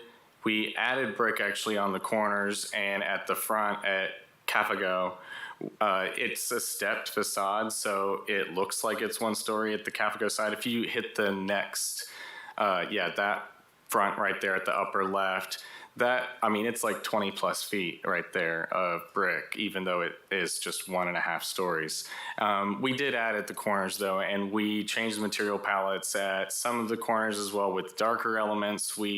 And some of the items that we began to look at was a concentration on the context of the neighboring buildings that are adjacent to us, not just with brick, but there's a lot of talk about scale and use. So one of the focuses we looked at was the Vine side, because that is what we primarily viewed as the pedestrian access to the site. People that are walking from Gay Street and other parts of the city are going to take the nicer road, Vine. So some of the things that we began to look at are, let's look at some buildings behind us, the townhomes. Those, the basis right here of our brick, albeit 1 story along a decent stretch of the Vine part. The corners are taller, but that brick, the basis of design is the townhomes that are across the street, the more contemporary ones at least. The scale of the massing with the white elements that are the vertical pieces that break up the facade in between the balconies, the positioning and scale of those with the width is inspired by the row house scale, where it's broken by like 2 bay, 2 bay, 2 bay, by recessing the balcony back so that you get that impression. Additionally, if you look again at the townhomes across the street, they have a dark metal parapet at the top of them. We have a dark accent band at the top of our building. So, yeah, here. And then if you also look at the portal elements that are on that building, and there are some walls that actually cant out if you look in that direction, the canting. We have our entry elements that are at the Cafago and the Vine side of our building that are in the red.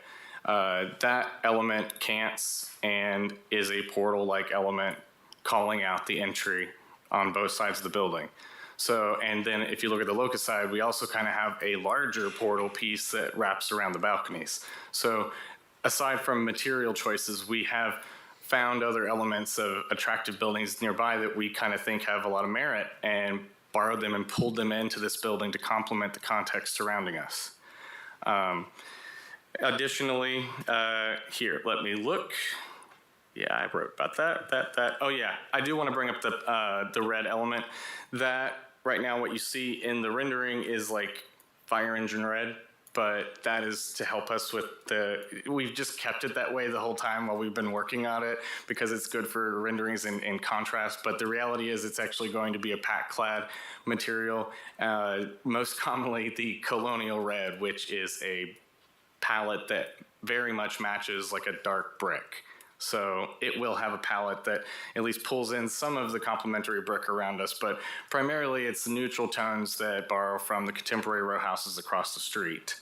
And if you go, it's a little darker on this rendering, but Lindsay already brought it up. We do have the stepping balconies along Locust, and that we actually brought the foundation down as you go towards grade from north to south to allow for closer engagement so that there isn't this like crazy grandiose scale of difference between people that are walking along the road to make that more comfortable. And additionally, along Vine, while it is 1 floor, we strongly believe that scale actually fits better, because that is a smaller scale that actually like kind of hugs you and pulls in the portal. And so like it's a better straight shot. And additionally, we did, after the workshop, we did a study about bringing that brick up, and it made the building look terribly squat and weird. And yes, it matches the row houses across the street, but we figured there were other components that we could pull in that would actually complement that better. And while additionally bringing the brick up in the corners where we could, because those are kind of moments to stop that they don't break up the facade. And we thought that it was better to have those vertical elements that complement the row houses and that breaking it up along the path. Additionally, we did change as well the windows at Vine to make those paired, single-hung, larger windows, something that addresses the pedestrian feeling a lot better than what we had before. We had smaller, like picture windows that were like a component piece, but still, this actually has a better rhythm because there's more of them broken up along the path of the site. And then let's see, what else did I write?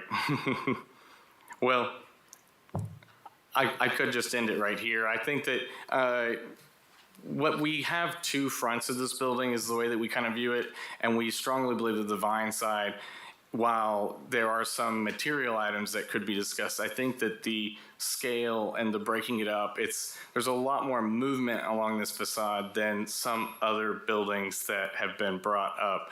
And I think that material choices aside, I think that it's something that is very active. And I think that the side on the back, the sense of scale that it works with, the view that it has from Summit, it's the larger scale side, and it has a bit of a face to it. But then this is the face that everybody's going to be seeing along Vine, and I think they're equally important and equally address the different sides.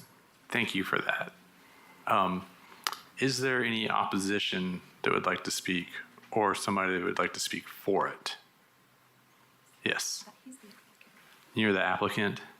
You would like to just state your name and... Yeah, had a couple things to add. My name is Joe Petrie. I'm at Lawler Wood. We're the development company for the project. I'm also a personal investor in the project. Our history in downtown is long and varied in context of scale and materials. The Truist Tower, which is Riverview Tower, 1984, First Horizon, 1975. The Bank of America Building, 1991, the Federal Courthouse, which was the Whittle Project once upon a time, and Summit Tower, our immediate neighbor to the west. Personal projects I've worked on are Southeastern Glass, Taylor Lofts, which is Gay and Union, Cal Johnson. Those three are historic buildings. The Langley Walnut Garage, Riga Square to the north, Axel's headquarters 1 and 2. The list goes on and on. I say that to give you context that we do care very much about our downtown. Most of my career is spent in downtown, either managing, developing, or leasing and selling. And so, and I was part of the original committee to form the guidelines and its original boards. What we try to do with this project is to make sure that we were scaling to the boulevard itself, not just the neighborhood. It's a tough project on a really great hilltop. That's why we call it City Summit. The main point there is that we want to be appropriate with our neighbors, but we want to be appropriate with the boulevard itself. And so what we did was we looked at every viewpoint that we could find, even distancing away, the scale of what it looks like from a Depot Avenue, for instance. Can you see it? Does it rise above? From Summit Hill itself, from all angles and various positions on Summit Hill, and then certainly to make sure that we have an appropriate scale with our neighbors, some of which we, put there. And so that was the context for which our design came about. We do think our buildings last a long time. We can't always, it's about economics, but we maintain our projects, and the history of those dates was to give you that context. These buildings that we've developed are lasting. I don't know about a 100-year building. Most buildings in town are not 100 years. We've worked on some of the ones that are. But these are different buildings today. And so in terms of when it's been appropriate and when we could, we've built out of concrete, we've built out of metal studs, we've tried to make the structures such that it's appropriate in the context of the area, but at the same time where the economics and the economies of scale work. So I'd like to reserve the rest of our time if I can. Thank you for that. Is there any opposition? Seeing none, I'd like to open this up for the discussion with the board members.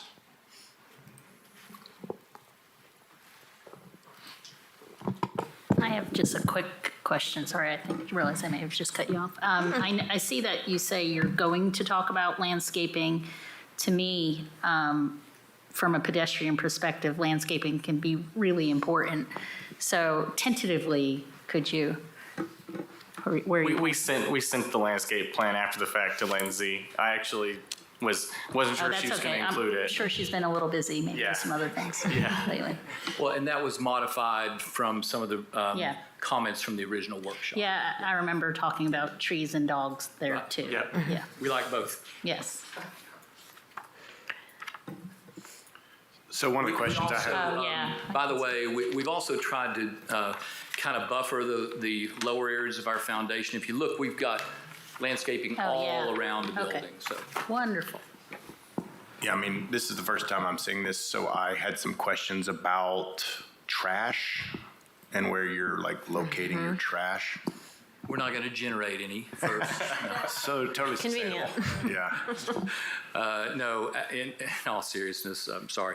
The back exit, right where your cursor was, Lindsay, those double doors on the east side, right there, we have a trash compactor, so we'll have a chute.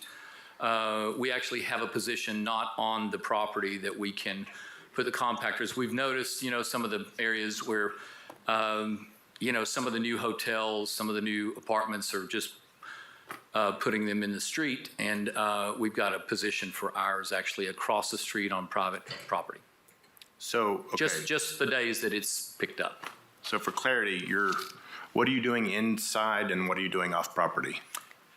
We're doing nothing on the property. Inside, we've got a compactor. They're called Mini-Max, and the chute takes it down. That's inside that door right there? Inside that door. Okay. And it will be pulled out depending on the trash load, the frequency, it'll be pulled out on those trash days, Okay. for lack of a better word. Okay. And then comes off-site. So I guess I'm confused about the off-site part. You mean that? We've got there's a structure across the street that will come down where the old pay parking booth on the parking lot across the street. Oh yeah, I saw it. That should be our position for trash. We could do it, on site. We'd rather not.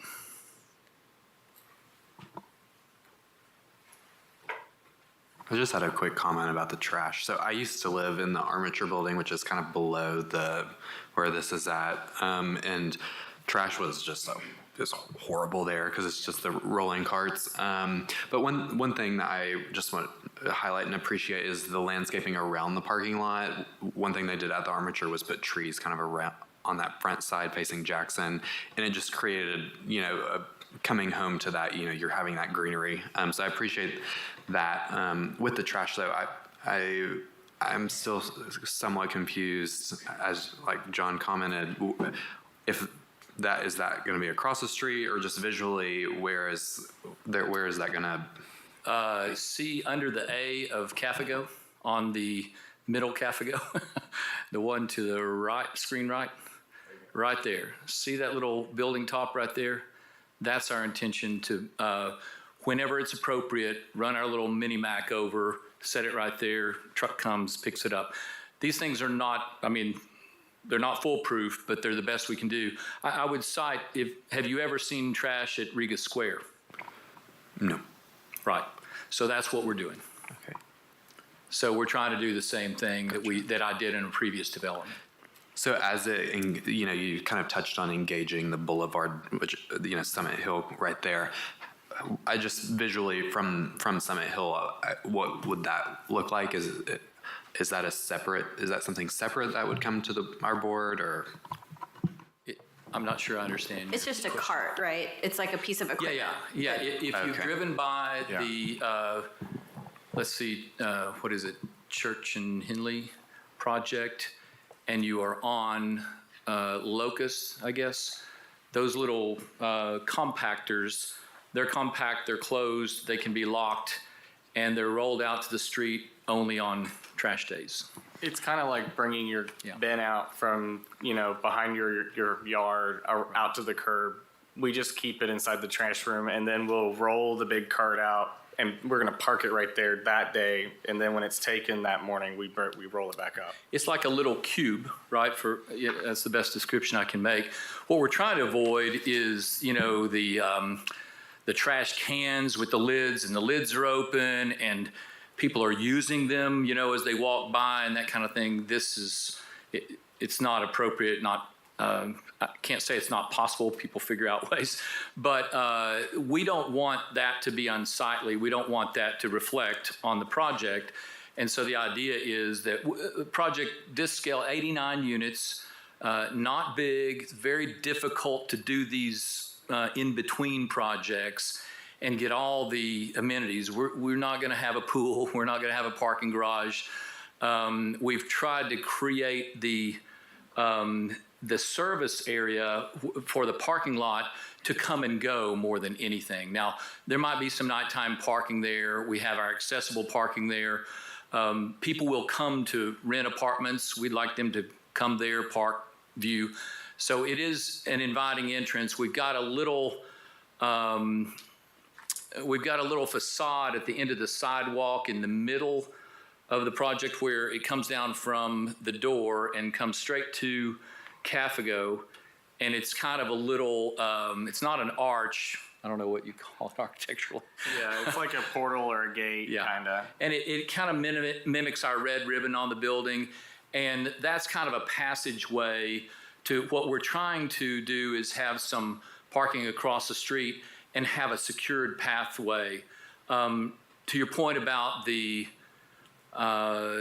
trees, we're fine with that as long as it doesn't make an unsafe environment, right? We're trying to have a lot of visibility, a lot of lit street between, so that basically residents feel very safe walking to and from their cars. They may park on site, they may park off site, they may park in a garage a block away, but we want that area where the residents would come into to be very secure. Hey, could you go to one of the, who was speaking? I'm sorry. You want to go ahead, Matthew? Could you go to one of the exterior renderings, Lindsay? You spoke to the street activation and pulling people in and inviting and hugging, but there's not a single scale person in any of these drawings. And that's just a baseline critique. When you show these, just show some people in it. It helps us get scale and understanding of the project. And then it assists in your argument of people actually coming to your project.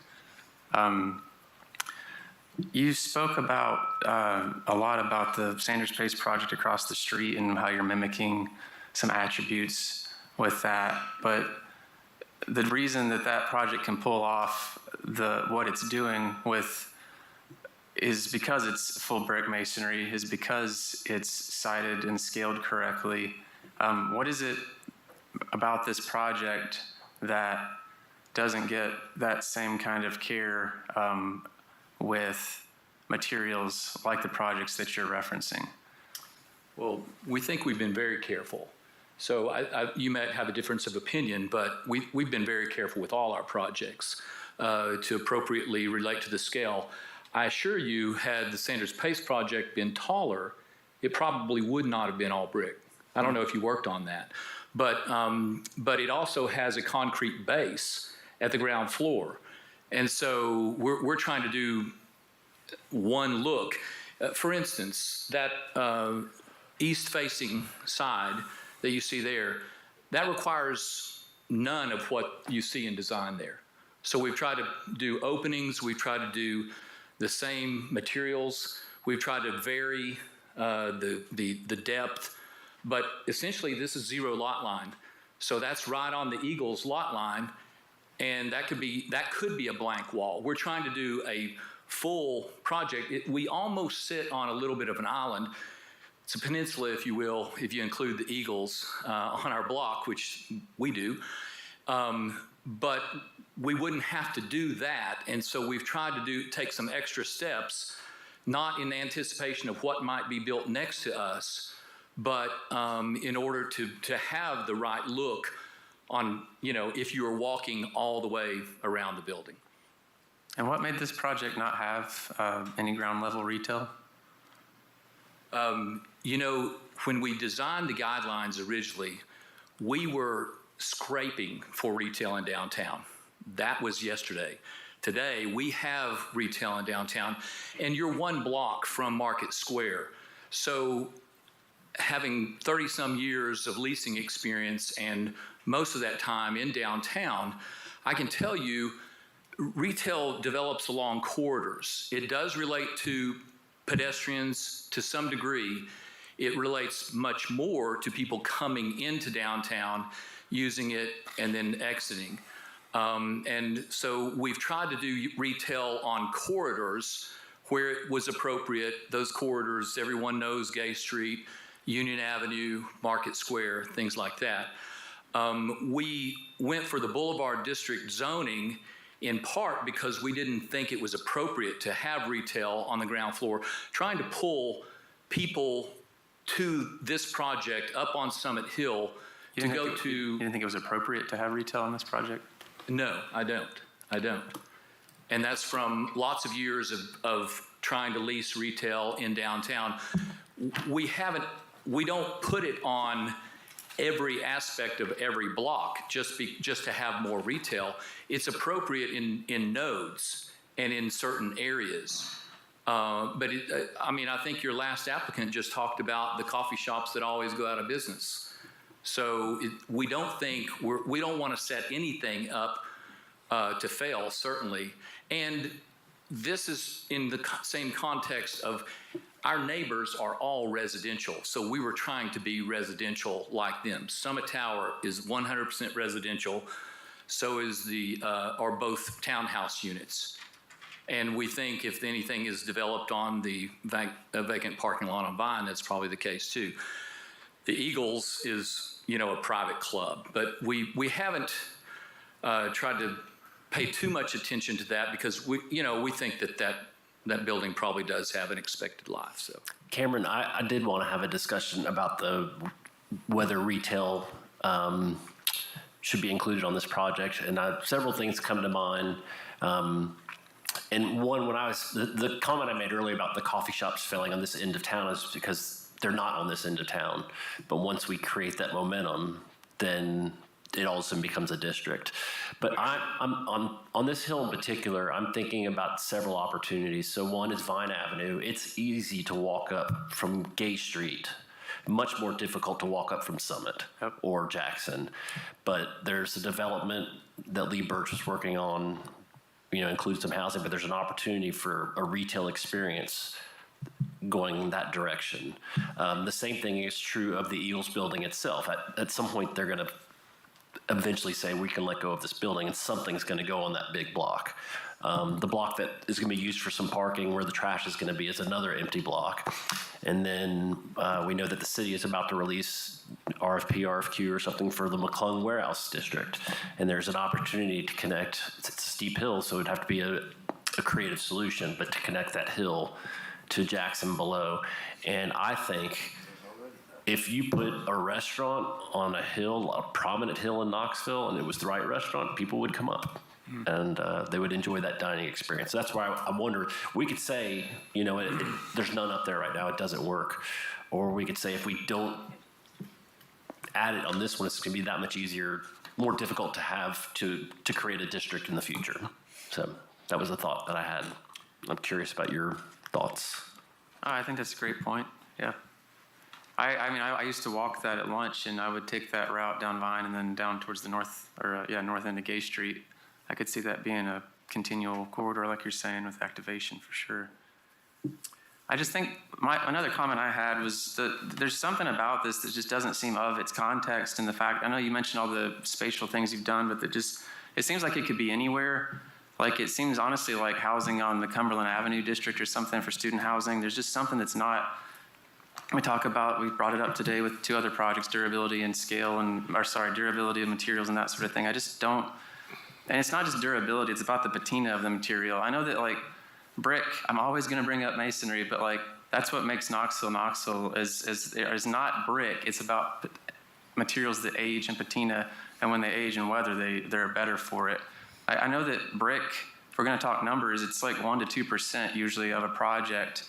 It's just anything else that can be done to make this project not something that's going to be dilapidating in the sunlight, because fiber cement will do that, especially with these large swaths of panels and things that we've got in this project currently. It just seems like something that's frail. Well, as far as street engagement, I like that you're trying to do something with the balconies. since this is one of the few like row house streets in Knoxville, what was the thought of not keeping that pattern up? Because it's been used in multiple multifamily quite successfully and is actually rent for hire, as I understand it. One was security.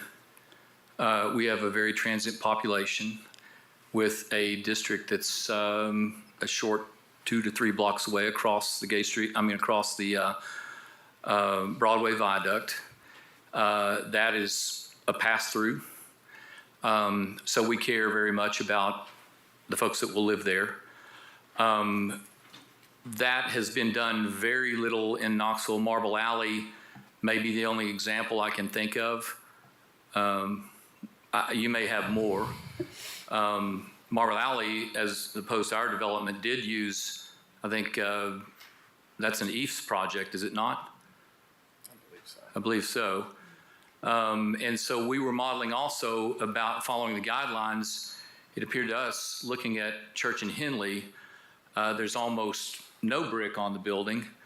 There's some unique colors. There's some various points of brick, but nothing that is full brick facade on the ground floor on the Boulevard District.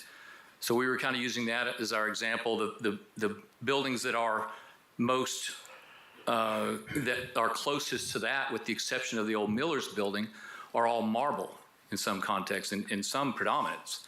So the post office, the federal courthouse, the Tribute that's been redone, which was the Supreme Court building, and yet it was not required to do more brick. This is not in the Boulevard District, is it? Yes. It is. It is in the Boulevard. Okay, I was thinking it was the grid district. Summit Hill, when we were originally designing the guidelines, Summit Hill and Henley were the boulevards that we were contextually trying to design around. Yes. So they rezoned the property from And- DKG to I'll give just real quick. I'm going to give like a real quick context map. to this. So when the guidelines were created, the C2 zoning, which is the downtown zone, did not have specific requirements for ground floor uses. When we adopted a new zoning code, we used the old guidelines. We used the same names: grid district, boulevard, historic, and so on. When we created the new zoning ordinance, we created zone districts based on those districts in the guidelines. And some of those districts have specific use standards on the ground floor. This property was downtown grid, has been that way for a long time. Under the old zoning, it didn't matter what the ground floor was. You had allowed uses. You could do that on the ground floor. You could do it on the floor. It didn't matter. When the new zoning code came in, the DKG grid district has ground floor uses that are prohibited, like multifamily. So it made some of these pockets of downtown grid a little bit awkward. They chose to seek a rezoning to downtown Boulevard, so they did not have the specific use standards on the ground floor. So that's the context of why it went from downtown grid to downtown Boulevard. The guidance we were given by staff was that we would not have to do retail specifically. Is that not right, Lindsay? Actually, go ahead. The DKB permits ground floor residential.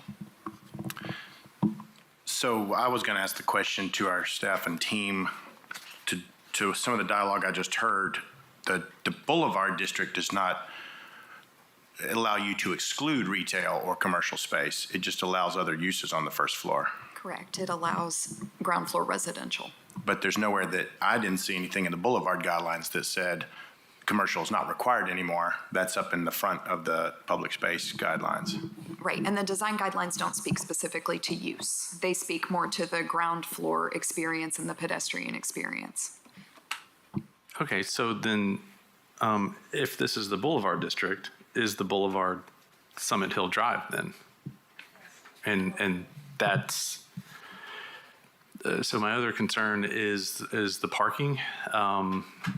Is because we have surface parking that would then be considered in the front of the building, which is explicitly not allowed. That's not what we were aligning. Basically, we're saying Cafago is a less used street. You can see it from the boulevard, But basically, I mean, there's kind of, there's two fronts or two backs, whichever way you look at it. And so we didn't want a flat facing building, one big flat face facing the Boulevard District. So that's why we configured it that way. We turned this every way in the model that we could. And this was the only thing that looked appropriate from a distance that also engaged the streets around it. One thing I'm sorry, Suzanne, one thing in this view specifically on A601, when you talked about being careful, one thing that could be more careful is not having your gutters streaming down the building as an architectural element. That's one thing that I want to talk about care.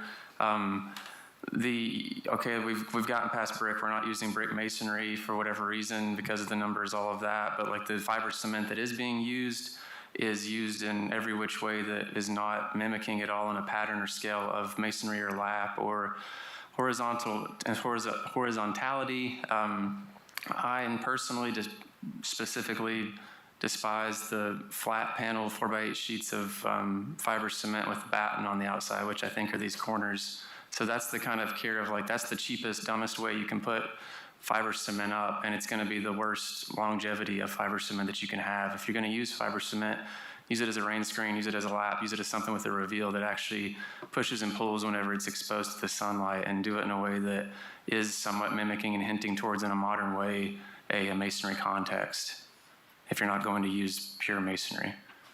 One of the examples I used there was from Southeastern Glass. That was a Sanders Pace design back in the day. It was my first development project in downtown on my own. It's weathered extremely well because of the system for which we applied it. It had some guttering, if you will. That's not really the appropriate term, but basically, it's really, that building has gone 14 years now, and it's not even needed to be painted yet. So that was the context in which we chose what we chose. That building is the complete inverse of this project, with majority masonry and the ancillary materials fiber cement. Right, but the addition, because it's also east-facing fiber cement. Yours is dark material on all different sides, so it's going to get beat up pretty hard. Yeah, what I guess we would request is that are our materials appropriate under the guidelines? It's one of those loose discussions we have every time because it talks about durability and texture and scale, color of predominant buildings in the area. Just trying to, like we talked about legacy, what is Knoxville? Like these are now becoming, every review board, these are the buildings we get every time. It's not special. It's kind of created in like an algorithm, and it's underwhelming. And that's why I'm always commenting on like you've got a box, you've got a math, you've got units, you make this, you've got entries, you've got that. It's a math game. It's what else can you do to heighten it to make it better for where it's going to be. We think it's decidedly better than the Carpenters Union that sits there and the surface parking lot next door that will encompass. So, I have a question about the lowest level balconies that we see in the bottom right. What is going on there? Are they only like 2 feet above the ground? Kind of in the middle where you have the recessed balconies? It staggers as it follows the grade. So at some points it's 3 feet, and at some points it's as much as 5 feet. But that's like, I think, at the most extreme when you're down all the way at the bottom at Cafago. I think that I would encourage you to look at the detail of that base and how it touches the ground, because having a void underneath there is, in my opinion, a recipe for like clutter and old trash and stuff to stay under there. It didn't make it into that rendering, but we have horizontal screening, and it's post supported at grade, so there's a horizontal slat screen. We had the same issue, yes. And you have the landscaping around it in that other one, right? Yes. Yep. Yeah, I mean, that's twofold. One is its design. One, we don't want someone sleeping under a porch, right? At the same time, we'd like to give those residents the outside, porch. And the grade slopes there. Our grade falls from the upper northeast corner to the lower southwest corner. And so that was the design challenge. We did not do balconies, obviously, on the Vine side, right? Correct. Yeah, sorry. Lost my place. I do think there's a catch-22 there where, and I hear you loud and clear about not wanting people sleeping under porches, but that also means that the people living there and in that community can't enjoy as complete a street and pedestrian experience because there's that level of screening or guarding against something that you don't want. And in an effort to keep people out, you're preventing people from doing the best they can do, living the best that they can in that context. You're giving something up by creating that barrier. And I think that it's evident that there's a little bit of, I wish I could find the right word, but an inappropriate level of caution, I think. Is it disconnect, maybe? There I am. Okay, please shut that off. I was saying maybe the word you're looking for was disconnect. You're saying. I'm just saying that I think that because of the security measures, and I understand why they're there, it inhibits a real feeling of community and the full pedestrian experience that you want to have in an urban environment. And I would, to add to that as well, both the Vine Avenue row houses and Ryan's Row have front porches and stoops, correct? Yeah. And if we're using those as a precedent. There is kind of a classic sort of Jane Jacobs eyes on the street mentality where if there are people here, then other folks that might not be welcome there are less likely to be there. This isn't going to be an abandoned hilltop anymore. It's going to be an activated place where hopefully lots of folks are active on the street and in their apartments and coming and going. Kind of So thing. there is a sweet spot of the elevations for access off of the street that worked on both sides that also then had the appropriate grading for accessibility paths and everything that led to the sidewalk. So there was like that's it. That's the number that we have to get for it to be a perfect path all the way across.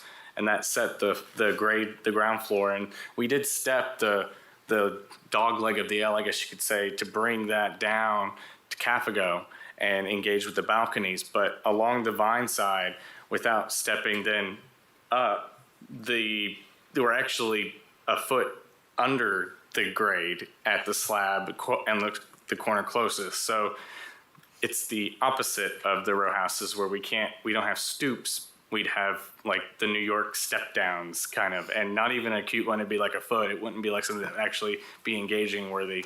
And so like that close proximity with like little to no grade change was what made it awkward. If we could have achieved a grade change that was impressive enough without creating that awkward entry sequence, we would have looked into that. Help me understand. I mean, would you prefer not to have balconies on that side? Because I kind of advocated for that for a while. No, I think balconies are good. I think people being outside and having outdoor space in their living environment is great. I just think that the way that balconies are handled on that first level, which you just spoke to about the awkwardness of the grade, could be resolved a little bit better detail-wise, not necessarily big plan changes, but just how you said that you might already have a solution to that, but where the bottom of that balcony hits the building and then how it returns to the ground as a screen or a stoop-like element or something, where it's not just the same thing as above because it's not the same condition as above. So I think it needs some special attention. Right? Hmm? The locust side, right? Yeah. Yeah, what we see in the bottom right corner there. Yeah, we have something. Yeah. That was my only point. I guess their question is, are you talking about only the locust side or are you talking about all sides? I'm talking about all instances where there's a weird amount of space underneath the balconies at the street level. That's only locus in this case, yeah. Yeah.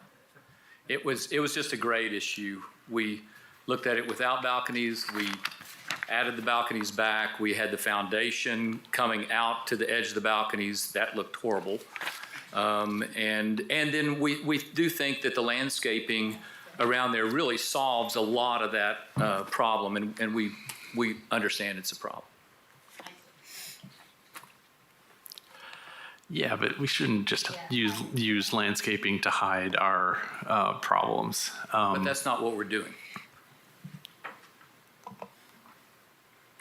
If you were asked, Joe, someone said, what's a building that represents Knoxville, Tennessee? Would you show them this project? Yeah, I think I would. But, you know. Can you tell me why? Because there are examples everywhere of it, because it's the content, because we have a housing crisis and we're trying to solve part of the housing crisis, and we're trying to do our part. As we I'm always speaking more to the aesthetic, like what it is. I know, and I completely agree, housing is a massively important thing. I'm not discrediting housing at all. I'm just saying, like, if someone said, you guys made such an effort in your preamble about what you chose around you to inform it. I'm just saying, like, is this the result of using precedent of existing buildings around you to become a new project? This is something that represents that. I'm not sure we would build the same row houses today that are there, maybe the new ones. I don't think we would build Summit Tower. We would not be able to build Summit Tower the same way it was built.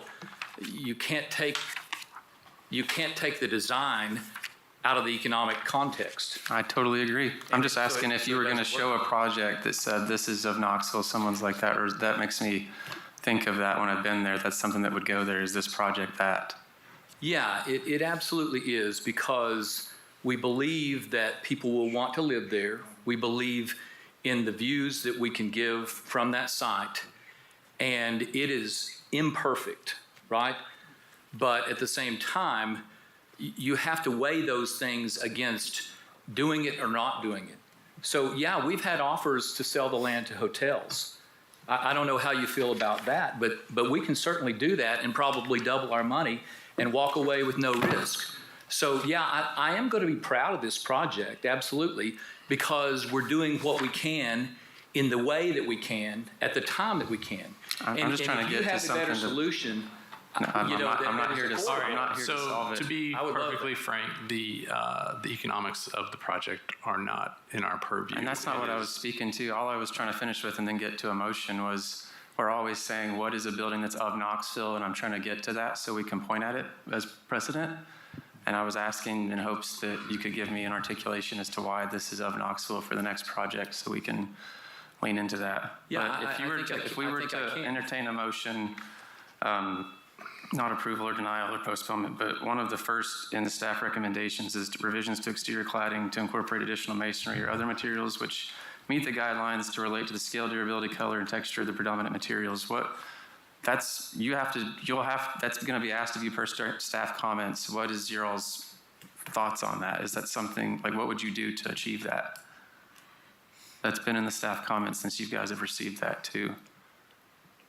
So whether we approve it or postpone it, or no, we're not going to deny it, I don't think. But well, we don't want to postpone. So we've added brick where we thought it was appropriate. We told you why we didn't think it was appropriate to go another story up. We can't do all brick, so that's a non-starter. I'm sorry. I would love to. Where we could, we have. But I think, I would point back to, maybe a bad example, but Riga Square, which was outside of the Downtown Design Review criteria, we still tried to follow the criteria basically the way that we could in that context. So it works a certain way, and these buildings that are a certain scale and a certain height, there's plenty of precedent on the Boulevard District, off the Boulevard District. There's other uses of materials that are not showing the same care that we have. So we do have a little problem finding the right precedent. So we do believe that this fits in the precedents that have already been set before us, and we're doing our best. I've got a couple comments. One being, I think, just a look in Riga Square in the design footprint. Nope. I thought we reviewed that project. Nope. It was reviewed by the design review board. It was in the D1 downtown design overlay district.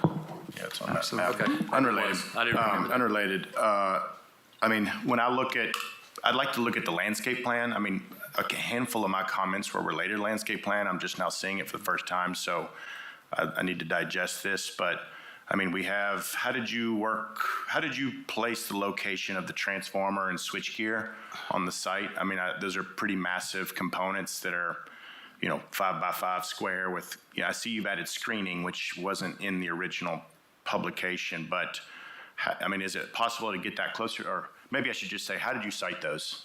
So first of all, the switchgear that is closest to the road, we actually just recently got confirmation after reviewing the loads that we can move that. We can remove one of the transformers and pull that switchgear up to that. So the whole front fence corral right there at the very, very front is going away. That just happened this week. Yeah, like we got confirmation like 2 days ago. Yep.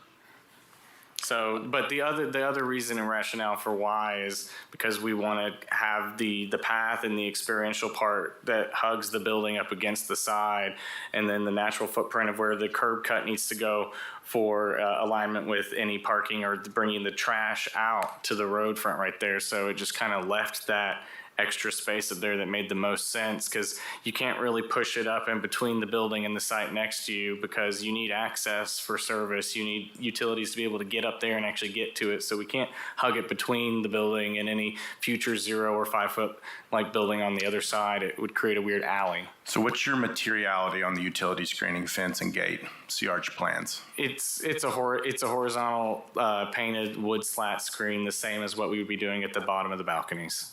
Okay. What's your plan for electrical metering in the sense of, do you have a meter room, or is it individual meters, 1 meter? We have a meter room, and it's up over there in the, if you actually on this plan, if you kind of hover over by the elevator, that room directly below the elevator right there. Okay.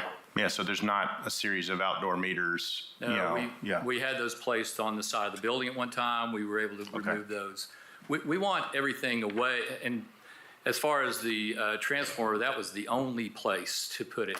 We have 5 feet to the property line between us and the Eagles lot. The lot maximizes the number of units and the floor plate that took that, and so that was about the only place that we could put it. And Well, I guess I also have questions now that we've been heavily discussing the Boulevard District, and when I look at the description of the Boulevard District, it talks about, I didn't realize this had been rezoned for this property. So, I mean, it's a lot of traffic-heavy thoroughfares that are sort of meant to have a front yard to address a sort of a what they call an outdoor room. And so I'm wondering how your landscape and site plan addressed the boulevard component. I mean, the difference in grid and boulevard is basically some of these components, except for use, it's more green space. And I'm seeing you're talking about lot line to lot line with the parking lot. So I'm trying to help me understand sort of the boulevard approach to that, to this site plan. Well, it does. I mean, it is in the Boulevard District, but we didn't pick our district, and so. But you rezoned it? Was it rezoned to that district? Yeah, but it was. Was that you guys that did that? It's both, yes. It was us that did that. So you did pick your district? Well, not the district that it was in. Okay, I get your point. I get your point. My point is, it is both. I don't know if you would agree with this or not, but I see this a lot like the downtown grid, because it certainly is inside what we deem the main grid. Well, let me ask you a tough question. Yeah. If it was downtown grid and you see it like downtown grid, why did you rezone it to downtown Boulevard? I'm not sure. The doors. Oh, yeah. The door's every 50 feet. Right, okay. Yeah. So I guess I'm just sort of thinking, does it have the boulevard components that we are now, heavily discussing? I mean, that's for the board to discuss.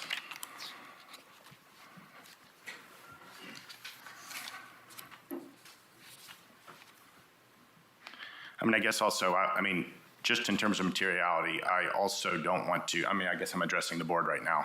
I want to make it viable. I'm not saying it has to be all brick, like the applicant said. I'm not pushing that, but when I walk everything sort of Vine, Cafago, above Summit Hill, it's either concrete hotel, so closer to Market Square, you have a hotel, you have a school, you have a tower, you have some residential space, you have a future lot, but also in that you have a historic church, you have, it's all stone and masonry, you have a tower that's all masonry, you have two townhome projects, one has some metal panel, the rest have brick, concrete.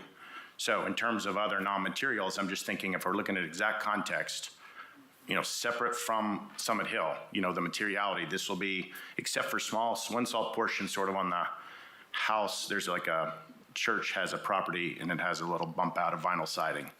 So What was the tower? the Summit Tower, that's all masonry, right? Yeah. You mean the residence? Yeah, sorry, yeah, what's the Yes. title of that one? I thought you might have been talking about the Langley building, which No. is all aluminum. No, I was talking about I don't know the name of that, but it's Summit. Brown housing. Yeah. It's Summit Tower. Okay. So I want to take this opportunity to say something that is not necessarily directed at you, but I'm saying it in this context because you have done so many downtown projects and because DIA does so many downtown projects and big developments. And it goes to Cameron's point, and it's the same thing that we talk about over and over.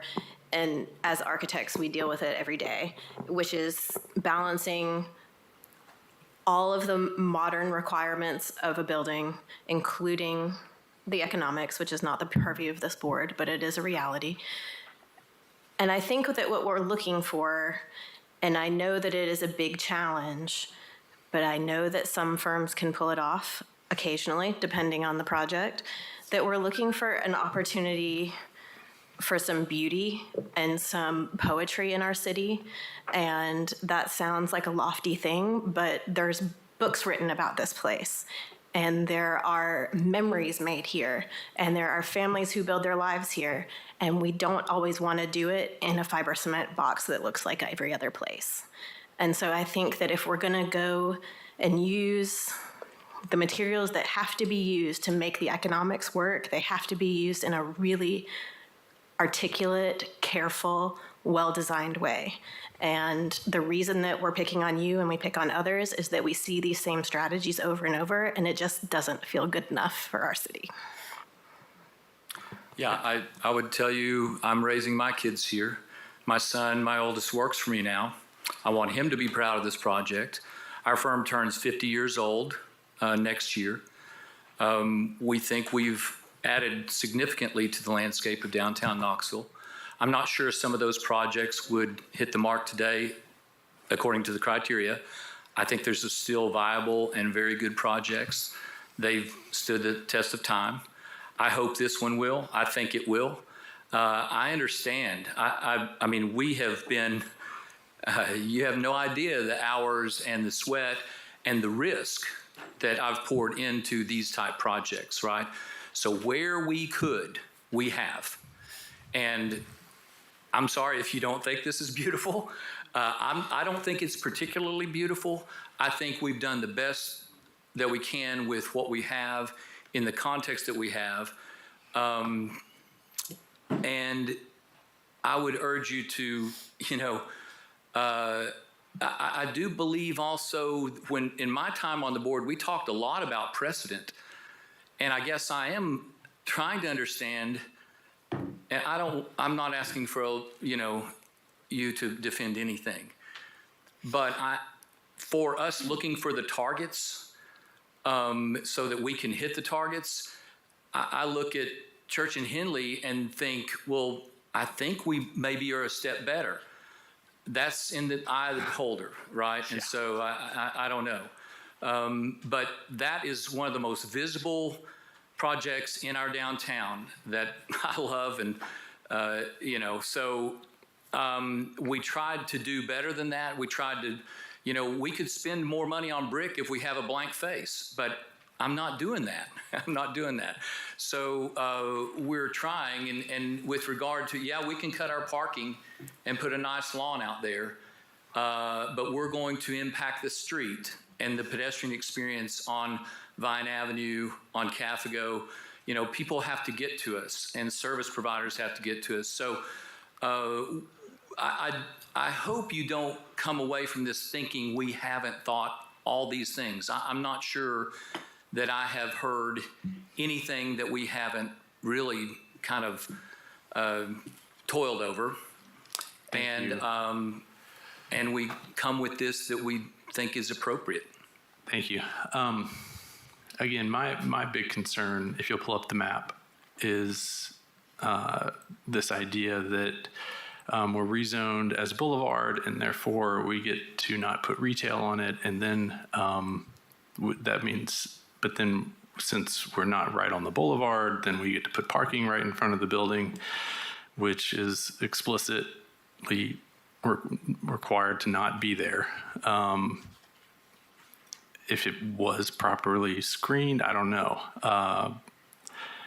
And that we say, well, this is the good street and that's the bad street, but the reason it's the bad street is because it was treated poorly in the design, because all of those streets can be wonderful streets. I have just a couple of questions, and I'd like to make a motion, unless Okay. you are finished. Is the red element considered signage? No. I'm asking. No. Okay. Is your project able to delete the exterior face gutters that extend the entire length down the building? Can it be internal gutters? We have no place for those to go. Is that not allowed? Just asking. It just doesn't look good. I was just asking if it's something that could be easily fixed on your end. It's not easily fixed. I from a maintenance, I've done internal gutters on many projects, and we explicitly put them on the outside. One, they were allowable, but two, that's how you maintain a building. The internal gutters, they leak inside, so that's why we switched them to the outside. Well, I'd like to make a motion to postpone the project because two things. Number one, the staff recommendation about understanding, and this isn't asking you all to bring back a brick building, it's understanding what materials you have that can be of the character of Knoxville as explicitly stated. Also, we can't approve the red object because, as the applicant stated, it's not accurately depicted, so we need that be brought back as the actual element that it's going to be. It's just a darker color of the same shade. Is that your motion? Yes, sir. Okay. Do we have a second? I'll second. May we see the staff recommendation, please? So further discussion? Yeah, I'm not sure what you're talking about on the red. I want to understand that better. So whenever he first started, he said that it's not that color, it's something else. Well, it said it's rendered differently. He gave the color, pack-clad colonial, I think, right? Yeah, it's red, just not fire engine red. It's a brick red, so it's just a different shade, very slightly different than what you see in the rendering. But Okay. still red. Can I just clarify on the staff recommendation? Typically, the board treats an element like this, revisions to exterior cladding, whether you guys typically say whether you'd like that to come back in front of staff or in front of the board. So just to align with the motion that Cameron made, I'm clarifying that condition. But if we approve it and say with number one coming back to the board, then it's an almost approval. That would, I think Okay. All right, then I'll modify my motion to approve with number one being included to have to come back to the board for review and approval of the staff recommendations, number one. So that doesn't make, Can we get That would some, be- can we get some guidance on that? well, let's figure out the motion first, and then we'll figure out the guidance. Cameron, are you saying postpone? When Are I you saying- asked earlier what you're going to do for number one, Joe, you threw your hands up and said, sorry, we tried. So it's still a recommendation, or it has to happen. What are you all going to do it? I don't feel like you need to stand here and tell us what you're going to do, so we're giving you a chance to go back and work and let us know what you're going to do. Or is your answer, we're not going to do anything? Will you show staff recommendation number one? Because he did explicitly ask you and you did respond like that. So we're just, Right. That's so ambiguous that I'm at a loss to understand what is enough for you. Are we Is that on a a fair motion question? or a postponement, or are we motioning for this? I don't know what we're talking about. Well, I had originally motioned for a postponement, then I motioned for an approval that would bring back number one to be reviewed again, which is not really an approval. Yeah, let's sort out the motion first. Yep. Okay, so you're saying, can you restate your motion, Cameron? I just want to know what they're going to do for number one, and however I need to motion that to be able to get that is what I'd like to know. So that's why I originally started with a postponement, so they could bring back what they're going to do. Joe's got a valid question. What does that mean? That's the discussion that then now has to happen. Okay. Are you still on board with that, Suzanne? Yes. You had second that. Yes, I'm on board with that. Okay. So we The have new motion is, can you repeat it? No, it's same postponement. Postponement. postponement. That's the one that stays on the floor until there's some kind of a modification with the second. He was trying to make a friendly, or a modification, and then it wasn't seconded. No, yes, Suzanne seconded it. Okay, so we have a motion and we have a second. Do we have any further discussion among the board members? I have a question.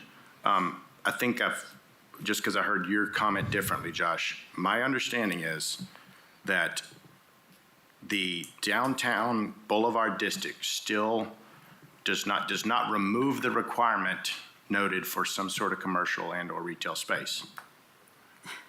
The downtown Boulevard District does not require a ground floor commercial or retail space. Okay, got it. Thank you. I want to be honest about this. I'm sorry, we've got to finish the process. So we have a motion and a second. Is there any further discussion among the board? Okay, all in favor? Aye. Any opposed? Any abstaining? Okay, thank you.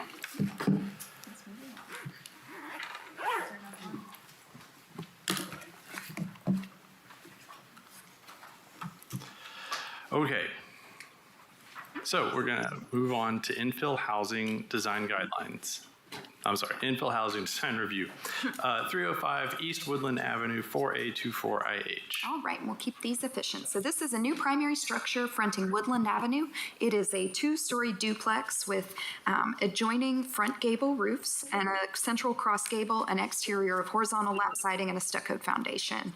The building has a central projecting shed roof massing, you can see highlighted in the cursor here, with recessed entry stoops on each side, and parking is located to the rear and access from the alley. So some of the relevant findings, this is a middle housing project. The applicant is using 4.6 of the zoning code. This review occurs separately through planning staff, so here we're looking at how the project meets the guidelines. The duplex is proposed to be set approximately 21 feet from the front property line.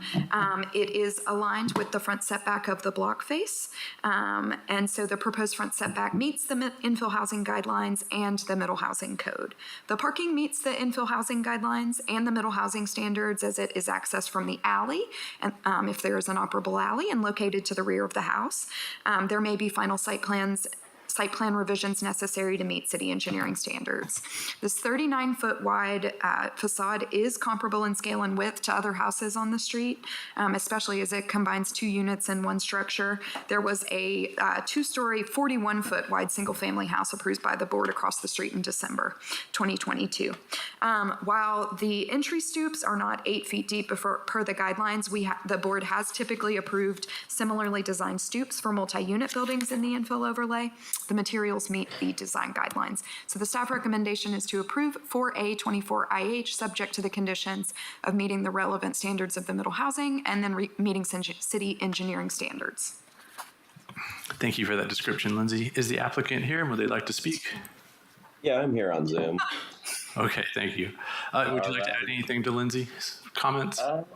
No, I think she is pretty thorough. I guess the only comments I'd have to make is we really are looking to just continue the, kind of the renovations going on Woodland Avenue. I mean, we're going to utilize hardy plank siding and paint relevant colors to the nature of the historic neighborhoods right there. So we're really looking to add to the block, not subtract from it.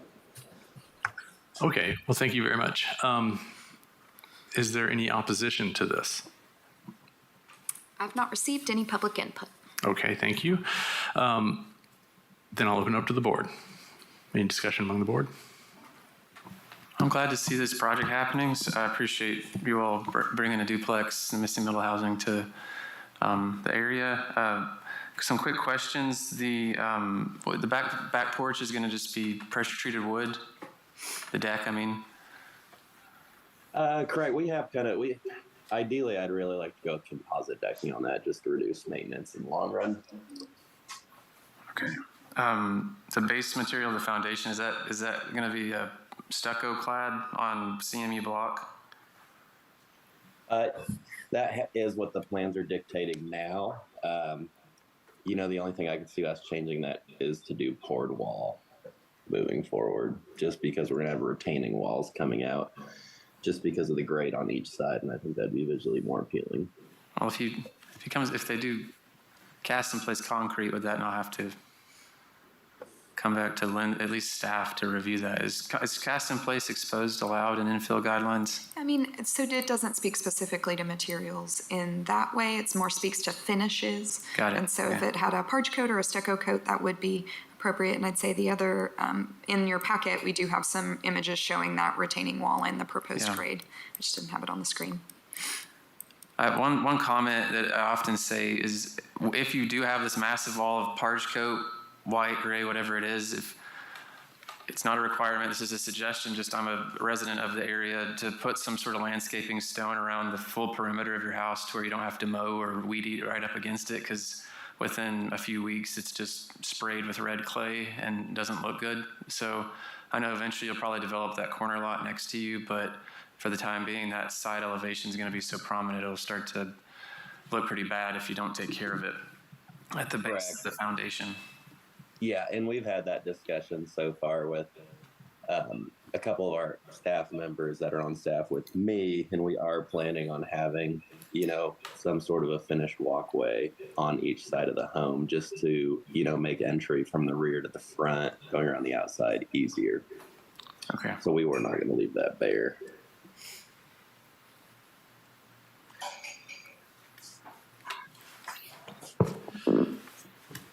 I motion to approve based on staff recommendations. Second.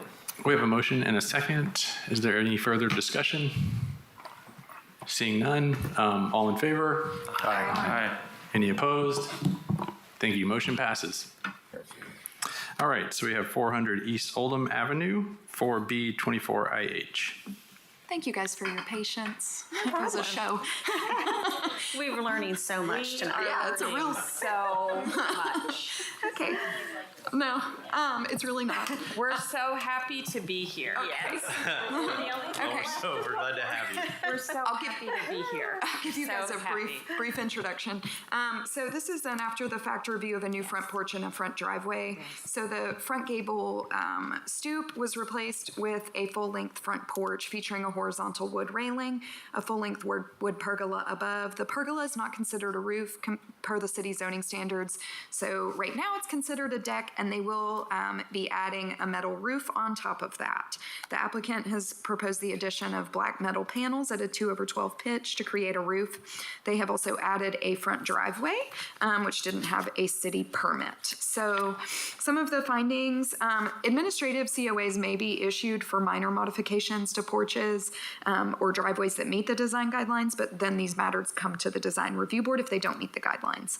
The new front porch extends an existing stoop to the full length of the house. That's supported by the guidelines, provided the posts and railing are comparable to those used in the historic era of the neighborhood's development. And this is a staff comment, and the board is welcome to differ. The horizontal porch railings are a contemporary design. They don't typically meet the guidelines. New front driveways on properties without alleys do not meet the guidelines. So most other houses on the block, including the adjacent new construction, use the alley for access and egress. The code also requires that unless special site circumstances prohibit alley access, such as exceptional narrowness or topography. And there is a 30-foot wide garage structure that blocks the alley access from the rear yard. So you can see that there. There will be extensive work to the curb line, sidewalk in the apron, connection to the street, and concrete poured in the right-of-way to come into compliance with city engineering. So recognizing the special site circumstances prohibiting alley access, staff recommends after the fact approval of the new driveway subject to meeting those requirements by city engineering. Staff recommends after the fact approval of the new porch, subject to the condition that they remove the horizontal railing and install vertical posts to meet guidelines. Thank you for that, Lindsay. Would please state your name and address, and let me know if you have anything else to add to Lindsay's comments. Sure. I'm Carla Bailey, and I live at 7608 Navarre Drive here in Knoxville. My name is Kelly Stevenson, and I am a longtime resident of Knoxville. I live on Royal Birkdale Road in Knoxville. Can we speak at all to any of these? Yeah, please First of add all, whatever you think is appropriate. I love a microphone. I'm just not used to it. I just want to thank any and everyone that's looked at any email, photo that I've sent. I've bombarded Lindsay before I fully understood that we were coming and speaking with you all today. So this was our first project, first renovation, not our first project, first renovation in the city of Knoxville.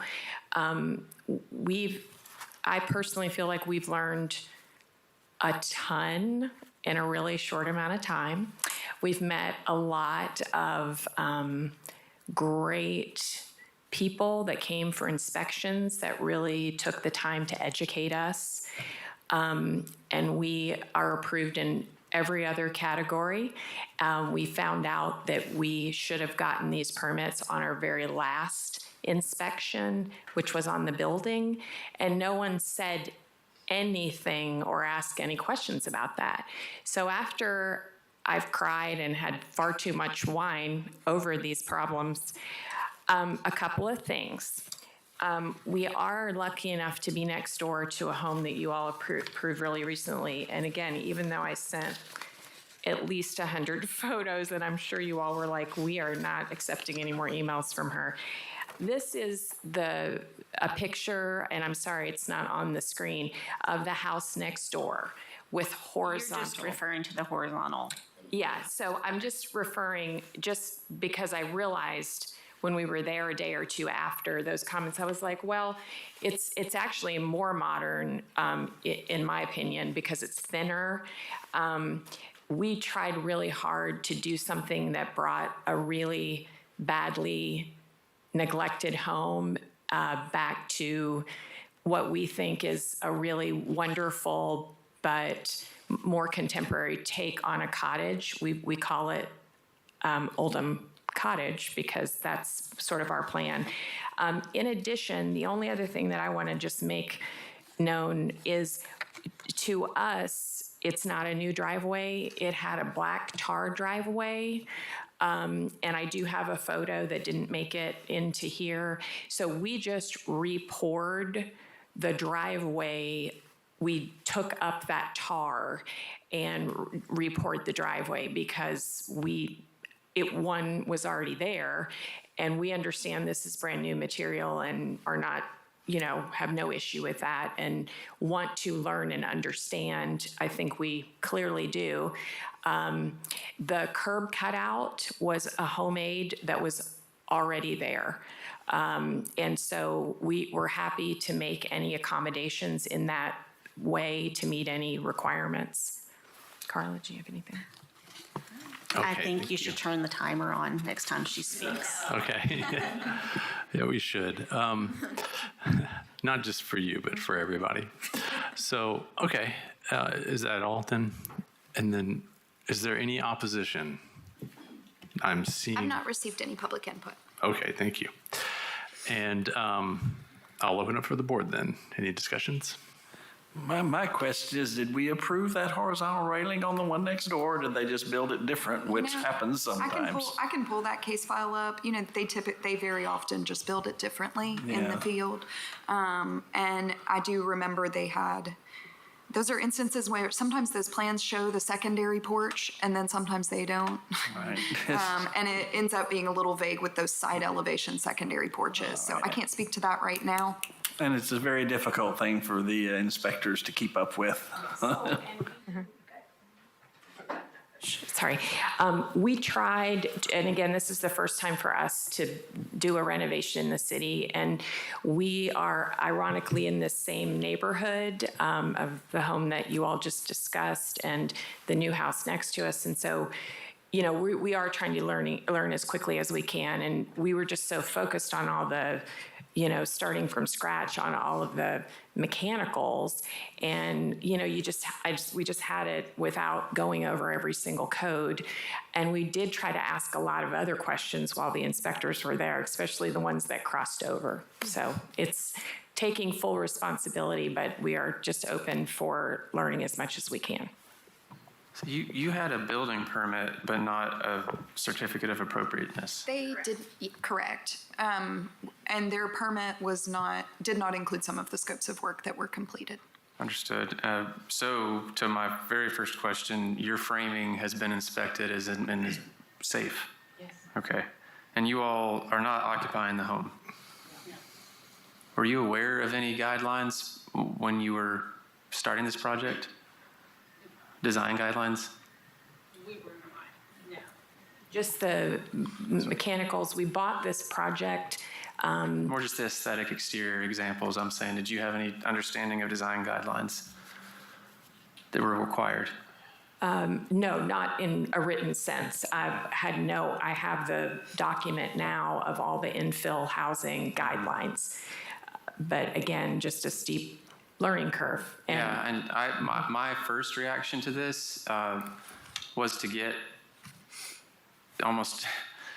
I was afraid that this was just someone that flipped it and shooed the guidelines and just did whatever they want. Now, after hearing more of the explanation, there might have been a lack of communication. But if this is something that you all are going to continue to do, quality renovations are just as important to the fabric of the new infill housing as it is to the infill housing.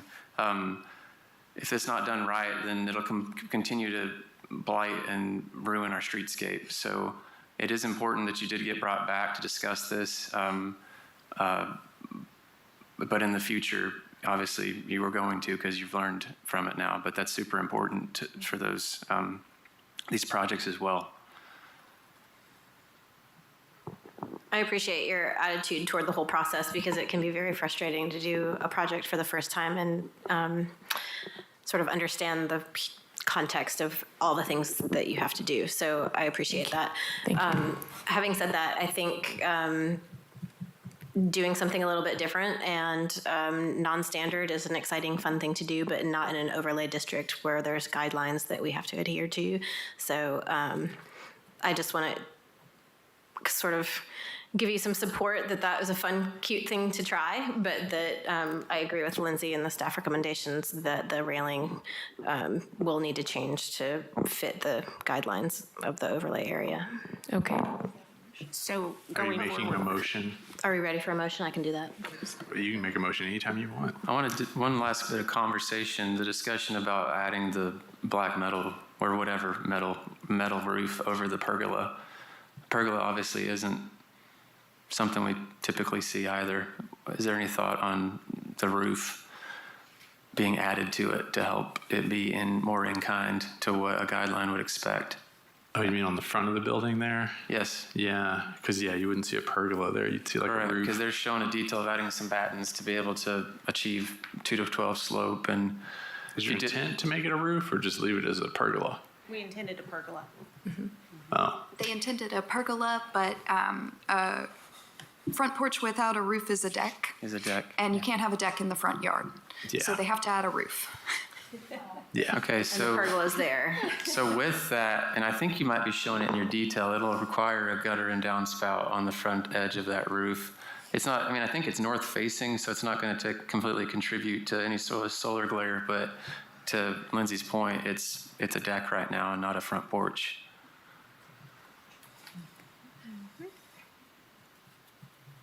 Okay, so we almost had a motion. Just for clarity, I think I'm on the same page, but you're saying they're already going to, this recommendation is not related to the roofing to make it a porch because that's part of the permitting process. Adding the roof is, they have to add the roof. Okay. Based on the base zoning. Okay. That roof and the design of the roof and the installation is included in this application and Okay. included in the staff recommendation. After the, Oh. yeah.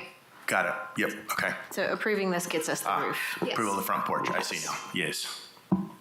Yeah, I move to approve per staff recommendation. I second. Okay, we have a motion and a second. Any further discussion? All in favor? Aye. Any opposed? Thank you. Thank you, guys. Okay, so thank you. just to clarify, we need to, go ahead, Lindsay. I will, there is a 14-day appeal period. We will, the driveway has been approved, but you will have to meet city engineering requirements. You guys are gonna have to fix all of that stuff. All of the porch stuff is approved, but you will have to install vertical posts instead of those horizontal ones. And I'll follow up with you guys with a sort of reminder summary of all this in an email. We just want to know what to Yeah, do. yeah, yeah. And I'll loop in the city too, because, the permit we'll make sure we're all on the same page. One more question. For us to know what to do to the driveway, who do I need to reach out So to? the permit, you guys I've looked, you've got a bunch of comments in your Knox Plans file. Linda Perucci with the City Engineering Department has given that sheet. There's a section and a detail of how the contractor's gonna need to fix the apron and the sidewalk and all that stuff, but it's in your permitting file. Okay, let's take any more questions offline and you guys can communicate directly to sort that out. Thank you. Thank you. Okay, now we have 433 Hiawassee Avenue, 4C24IH. Beautiful.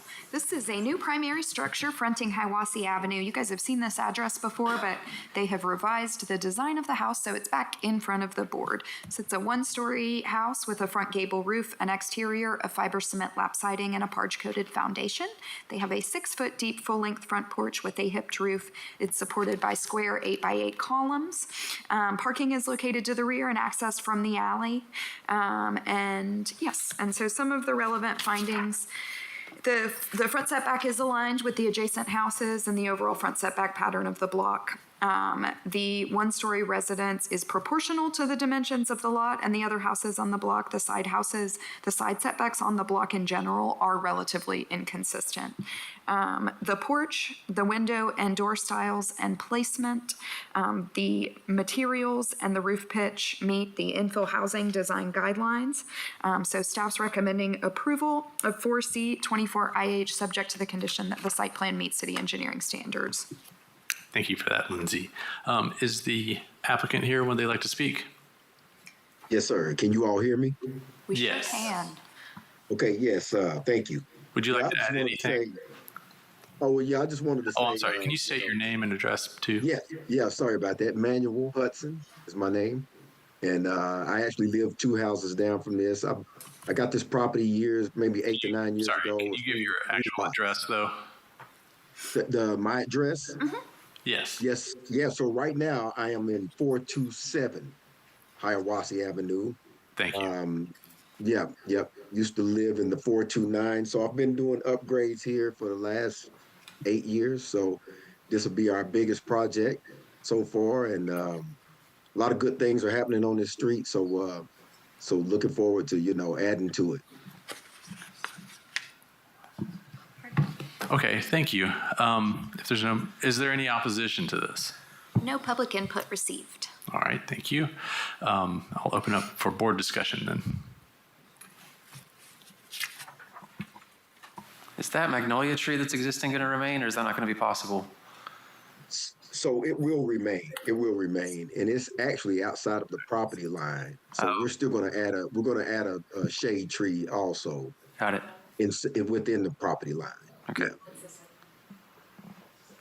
On the front elevation, are all of those posts that are shown in the front elevation, Lindsay, could you pull that up for me, please? Are all of those needed for structurally on the porch? So with my architect, it may have been more so part of the design. Maybe not necessarily for the structural. Yeah. I only mention it because, I'm sorry, go ahead. Yeah, well, I was going to say what we're planning on doing is doing some like a lattice or something like that to make it decorative in between those posts. But go ahead. Did you have a question? Yeah, I was just going to say the proportion, it's pretty tall because your site has to, just by design, it needs to be. But the front elevation could, if one of those columns, even the middle one, wasn't needed, would help break up that proportion a little bit in scale. And I think the shutters being removed on the entry porch as well would help. It just seems really collided and kind of compressed right now. I think it would better from having a little bit of relief without those shutters and all of the columns if they're not needed on the front porch. Sure. I'm not opposed to that at all.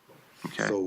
So yeah, whatever we need to do to communicate that to you all, I can, make those adjustments, and then I can find out about the post. Yep. Whether or not those will be a couple of those. You say maybe 2 of them maybe be eliminated. Yeah, I mean, I don't know if it could span the whole way, which it can't. That would be great, but yeah, that would be awesome. No, I agree totally. Yeah. That's less for you to do, right? Yeah, that's right. So the only other things I had was just to ask.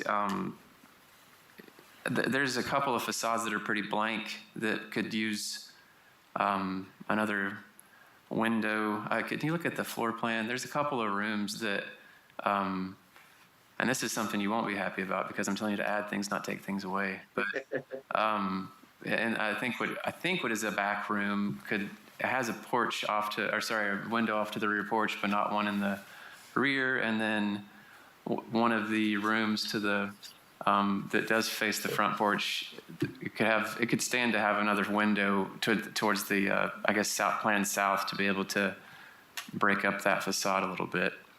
Gotcha. So just showing 2 extra windows. And that's it. That's all my comments.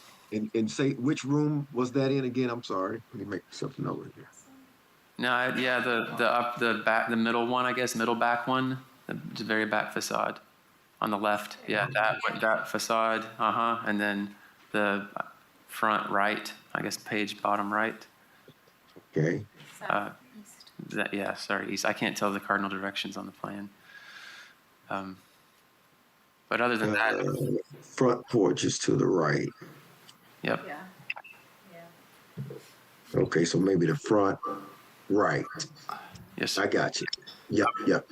I do want to be careful about requiring beyond what the infill guidelines are. Yeah, I thought it was to the point of the continual. If there's a large expanse of blank facade, if it were to require a window or not, that's usually a comment we get. So that's true. I was preemptively making the comment, a recommendation to fix that. Lindsay, for the guidelines, does it meet that, or so is we it too typically much? this happens relatively frequently, especially on the side elevations that are closer towards the street. So it's a fair thing to call out and acknowledge. I think in the opinion of staff, this does have more side windows than those that we typically require that on. That's the condition of the board to be able to, or the purview of the board to be able to add that in there.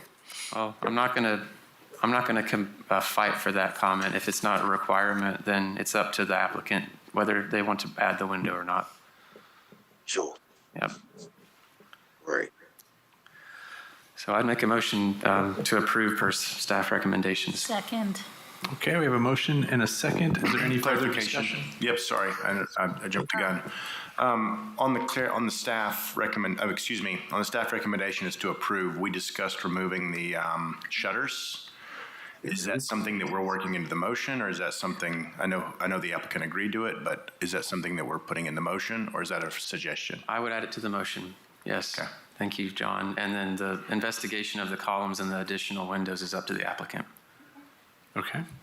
Right. Do you restate that? Yeah, you need to restate it, and then I need to. Sorry. I make a motion to approve per staff recommendations with an additional condition that the front shutters are removed from the project, and suggest that the applicant investigates additional windows on blank facades and removal of columns that aren't structural on the front porch. And quick question, how do I communicate? Do I I'll work with me. need to submit something to you all? I'll work with you directly. You work with Lindsay. Okay. Second. All right, sounds good. All right, thank you all. Thank you. Okay, so we have a motion and a second. Is there further discussion? I would just like to say, I think these drawings are really nice, and I've appreciated the application and submission.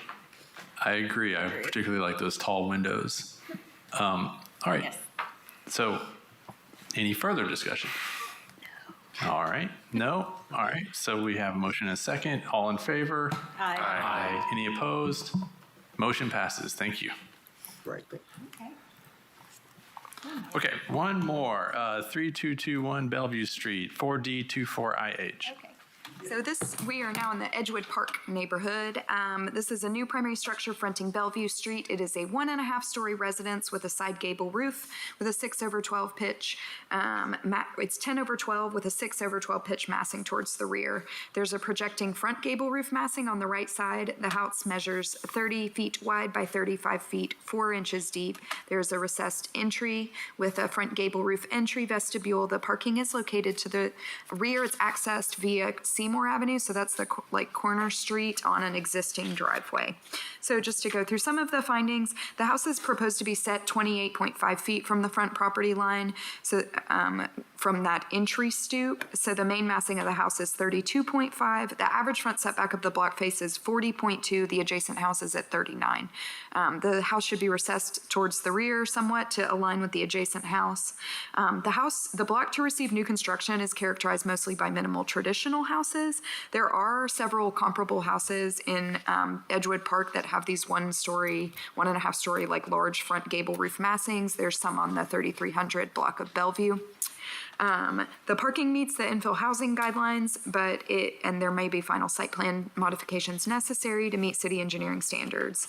Overall, the facade is similar in scale and width to the context. In particular, this block has minimal traditionals where the wider elevation faces the street. The foundation is not as tall as other historic houses and neighborhoods in these blocks with the minimal traditionals, but the final foundation should be at least 12 inches tall to reflect the context. There's an entry stoop which meets the guidelines for neighborhoods characterized by small lot 1930 to 50 era houses. It's a real niche of the design guidelines. It has a 4x5 entry stoop with a steeply pitched front gable roof. The board may discuss the window sizes and designs. This neighborhood does typically have double hung windows. Overall, the roof pitch meets the design guidelines. There is a 6/12 pitch massing that goes towards the rear that's a unique element for the neighborhood context. However, in Edgewood Park, there are several examples of craftsman houses where the roof pitch is more shallow, projecting towards the rear, particularly on Edgewood Avenue. The design guidelines note that clapboard-like materials should be used where wood siding was used. Brick may be appropriate, particularly with those with a mix of architectural styles, but other non-historic materials should not be used in building new houses. There's a proposed acrylic coating that's sort of stucco-esque that's not compatible with the context. So staff's recommending approval of 4D24IH subject to the conditions that the front setback be revised to align with adjacent house and block face, the foundation measure at least 12 inches tall, and the proposed acrylic coating be replaced with brick or lap siding. Thank you for that, Lindsay. Is the applicant here? Would he like to speak? Hi, can you guys hear me? Yes. Yes, please state your name and address. Okay. My name is Chris Smith. I live at 3217 Bellevue Street. I don't have anything to add to Lindsay's comments, and I am happy to work with anything we need to change up the design if needed. Thank you. Okay, so you're amicable to her recommendations? Yes. All right, thank you. Yes. I'd like to open it up to the design board to discuss. I have a question about the asphalt shingles. Can you clarify what kind of asphalt shingles are planned to be used? And the reason I ask is that the more prominent roof than we usually see, so that's contributing to the look of the facade. I do not have definite plans for the asphalt shingles. So if there's a guideline that needs to be kind of followed, I can do that. This is more of a suggestion than a requirement, but I think like an architectural dimensional shingle rather than like a 3-tab shingle would be appropriate here.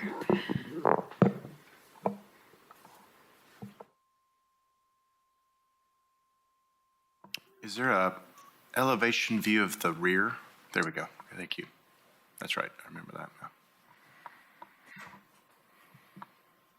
I'd also add that the applicant, I don't have it on here, but the application includes an extensive amount of landscaping details related to existing and proposed trees on the site. And that's all in the packet. I had a question about the trees. I appreciate that you're preserving the trees that you can and being thoughtful about your new trees. I can't see where the power lines are, but I'm assuming that you've considered, since the current trees that are being removed are, because of the power lines, that you're considering the new placement of the trees and the current power lines, correct?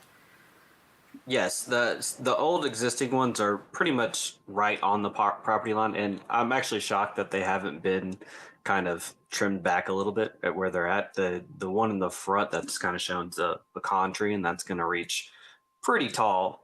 So the removal of that is to kind of make sure nothing happens over there, and then we're going to bring in the rest of the trees that will be planted inside that a little bit more. Thank you. Based on the staff recommendations, what's your feeling on the siding, the replacement you're going to replace the acrylic coating with? I really, now that it's being replaced, it's kind of, I want to really find something that goes more classical. Now, I think one idea is to go all brick, which would be great, but there's a lot of cool kind of architecture on Fairmont and Emerald that kind of are reminiscent of this type of house, and so I might go look at those and kind of figure out how to incorporate lap siding to look more historical in that aspect. Okay. But for right now, I think it would be brick would be my first step.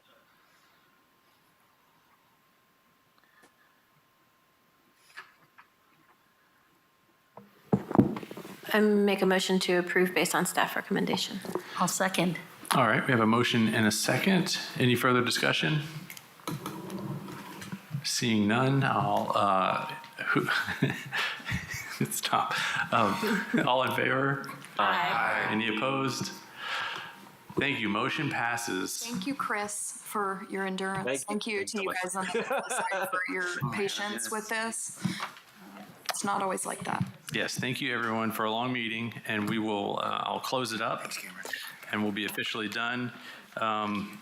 We should probably expect more of these though in the future, so buckle up.